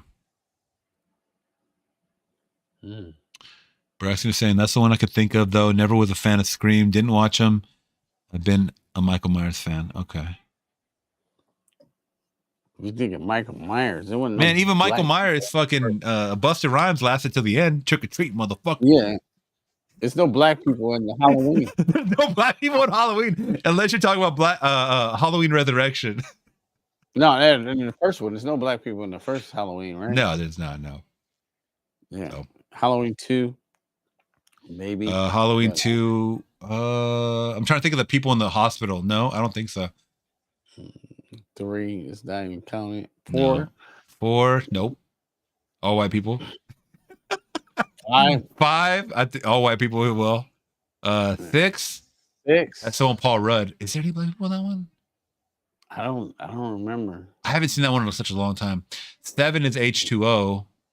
Yeah, it's black people in there. LL Cool J. Oh yeah, LL Cool J. I think there's a black girl in that one too, actually. Yeah. Right? Yeah. Or I don't know. I know there are 7. There's Doesn't 3 that- black people in 7. Bro, isn't that fucked up that we can't think of any black people in horror movies? That tells you something even more. Yeah, That tells you even something more. That died first. That's what I'm thinking. Yeah, died first. Well, bro, there's no black people at all, though. No. Bro, there's only LL Cool J in Halloween H2O was the only black person in the movie. Oh, there's 2 other black lady and a black man, but I don't know who the Detective Fitz. I don't know they probably didn't even show him. Yeah. So we're not even in the movie, or we're getting killed first? Because I don't even think LL Cool J died in H2O. He didn't die. He was a security guard. No. Hey, Donald in the chat actually makes a good point. He goes, but can it really be considered dying first if it was their second movie in the series? Kincaid, he's talking about. Yeah. Yeah. That's That's what I was thinking about too. I mean, he's considered like a legacy character at this point. Because he's been in more than one movie, more than one Nightmare movie. So. Yeah. The black guy died in Gremlins, you know what I'm saying? He was the first one to go. Braxton saying, but he took out Tyra Banks and Halloween. That was like at the end. The Halloween Resurrection? Didn't she die in the end? I don't know. That was a fucking forgettable movie. And Octavia Spencer's character in Halloween. Bro, wasn't that the Rob Zombie one? Part 2. Yeah, I'd say with Spencer. Yeah. Part 2. Yeah, she died first, but like, hey, did she die first? Cared. I don't know. Nobody cared. No. All right, bro. We're gonna keep it going. Do we have any other? Do you have any other thoughts for Halloween? I mean, Friday the 13th 5. Oh. Yeah, I think it's a good Friday 13th movie, even though Jason's not really technically in it. Jason Voorhees. I think the kills are good. I think the nudity is good. It's fine to me. Not the shit that it gets. So yeah. Okay. And last but not least, I'm gonna let you, because I'm done with my picks. I'm gonna let you end it with Bones. A pretty much all black cast. Oh no! I know you bring up Bones. I don't even remember that. Come on, hey, well, you can talk about it, motherfucker, because you told me. Yeah, I was like Bones. Yeah, I know you. Yeah, bro. Like, I don't know if I really love this movie or whatever, but like, I remember, like, for real though. I remember Snoop. I was hyped because Snoop Dogg was playing a horror villain in the movie and shit, and he was kind of scary, and he was like an old pimp. You know what I'm saying, with a razor blade that cut bitches up. I don't know. I don't even remember this movie, to be honest. I don't remember none of the kills. I don't remember shit about Bones. That Pam Grier fine ass was in it, though. I remember that shit, though, too. Whatever. Yeah. These 2 girls are in it. I don't know who the fuck they are, but. Yeah. I don't remember this movie at all. I know he's going to bring it. This is a surprise to me because I know you're going to bring it. Bro, you told me to add it to the list. What do you mean? Oh, no. I don't remember this movie, bro. Bro, why does this motherfucker look like Zorro right here, though? Yeah. The mask of Zorro. What is happening? You got a bone and shit. You got a knife and shit. It's Snoop. If they put that damn thing, the Zorro thing, he looked like R. Kelly in Step in the Name of Love. Step in the Name of Bones. Come on, bro. He would fit right in. Murder was a case that they gave me. That's what I thought this movie was. I thought it was like Murder Was the Case that they gave me in the movie and shit. Murder was the case that they gave me. That's what that shit looked like, son. Motherfucker look cold in the golden sunset, son, with Snoop. Yeah. Bones. But I don't remember shit about this movie, so I can't even like go into my there you thoughts go. about it. Well, what do you Yeah, think I that one remember got on Rotten Tomatoes?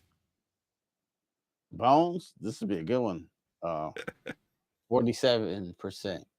Not being nice. 26. 26. The dog is back. I'll Dog. weigh Dog. Yes, sir. Man. Happy Halloween, people. Yeah, happy Halloween, everybody. Those are our picks. I'm sorry it went a little off the rails in the beginning with everything. I mean, you know, it is what it is, but I think I went off the rails with the Freddy Krueger stuff. I thought that was great. Thank you guys for being here. Almost a 3-hour live stream. I will be back tomorrow to kick it off here on YouTube, on Rumble. Taking you guys' request day before Halloween, man. And you're going to be chilling with the children, huh? Carving pumpkins and stuff like that. Q? Mm-hmm. Yeah, we'll probably watch Bones. Yeah. Probably watch Bones. Sip on a little potion. Sip on the potion. Remember that song, that Ludacris song, The Potion? Do, do, do, do, do, do, do, ah, do, do, do. You remember that song? The Potion? Timberland beat? Yeah, of course. Yeah. That's the shit. Yeah. I used to be a Ludacris fucking stan for sure. I like Ludacris. Yeah. Hell yeah. But there you go. Thank you guys so much for joining us. Hit that big thumbs up if you guys can. And Q, you got any videos coming up or anything you want to talk about for your channel or anything you got on social media?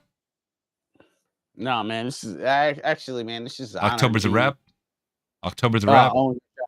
No. Well, it's not quite over yet. It's only a couple days. Days. Yeah, it's no. It's actually honestly to be on your channel. You know what I'm saying? To of course actually speak. You know what I'm saying? You give me love. I really honestly appreciate it, man. You doing your thing, man. You completely consistent, and you know what I'm saying? I respect everything you do for you just letting me talk and just have fun. Thanks, I man. honestly appreciate it, and thank you so much, man. What I got coming up next, I don't know. You should do more live streams. You should do more live streams. I think you should. I don't know if I'm, you know what I'm saying? I don't know if I'm, you know what I'm saying, too live and shit. Maybe I've been too, you know what I'm saying, too with the drink and shit too. I don't know if I would like completely embarrassing myself. I don't know. Next time, just drink some water. You'll be good. Yeah. I drink some water though. But like, yeah. I apologize for that if I was too drunk for the audience. But it was fun. Oh yeah, we got a lot of supporters for you. Fun. We got a lot of supporters over here with you, man. And I know they're following you already, or they're gonna follow you, and they would love to see you live stream because that shit's fun. I mean, answering questions about movies or whatever is, you know, do it, man. Hell yeah, do it live. If I was too drunk tonight, I apologize to the audience, but it was like fun. You know what I'm saying? I was being my honest, true self, and I think that's the most important thing. And thank you for, you know what I'm saying, giving me a platform to just say this crazy shit. And I love horror, bro. You know what I'm saying? We love horror Halloween. Movies. Happy Halloween, mother effers. Let's go. You know there we go. We just talking horror. We just having fun. That's what it's about to me. You know what I'm saying? That's what it's about to me. Much energy to all you guys out there. Happy Halloween. Dave, thank you so much for really having me on. I don't know what's coming next. I don't know. But we'll watch for it. Bro. Peace. We'll watch for it, man. Yeah, peace out, guys. See you guys tomorrow, and you guys be safe on Halloween in case I don't catch you. All right? Peace.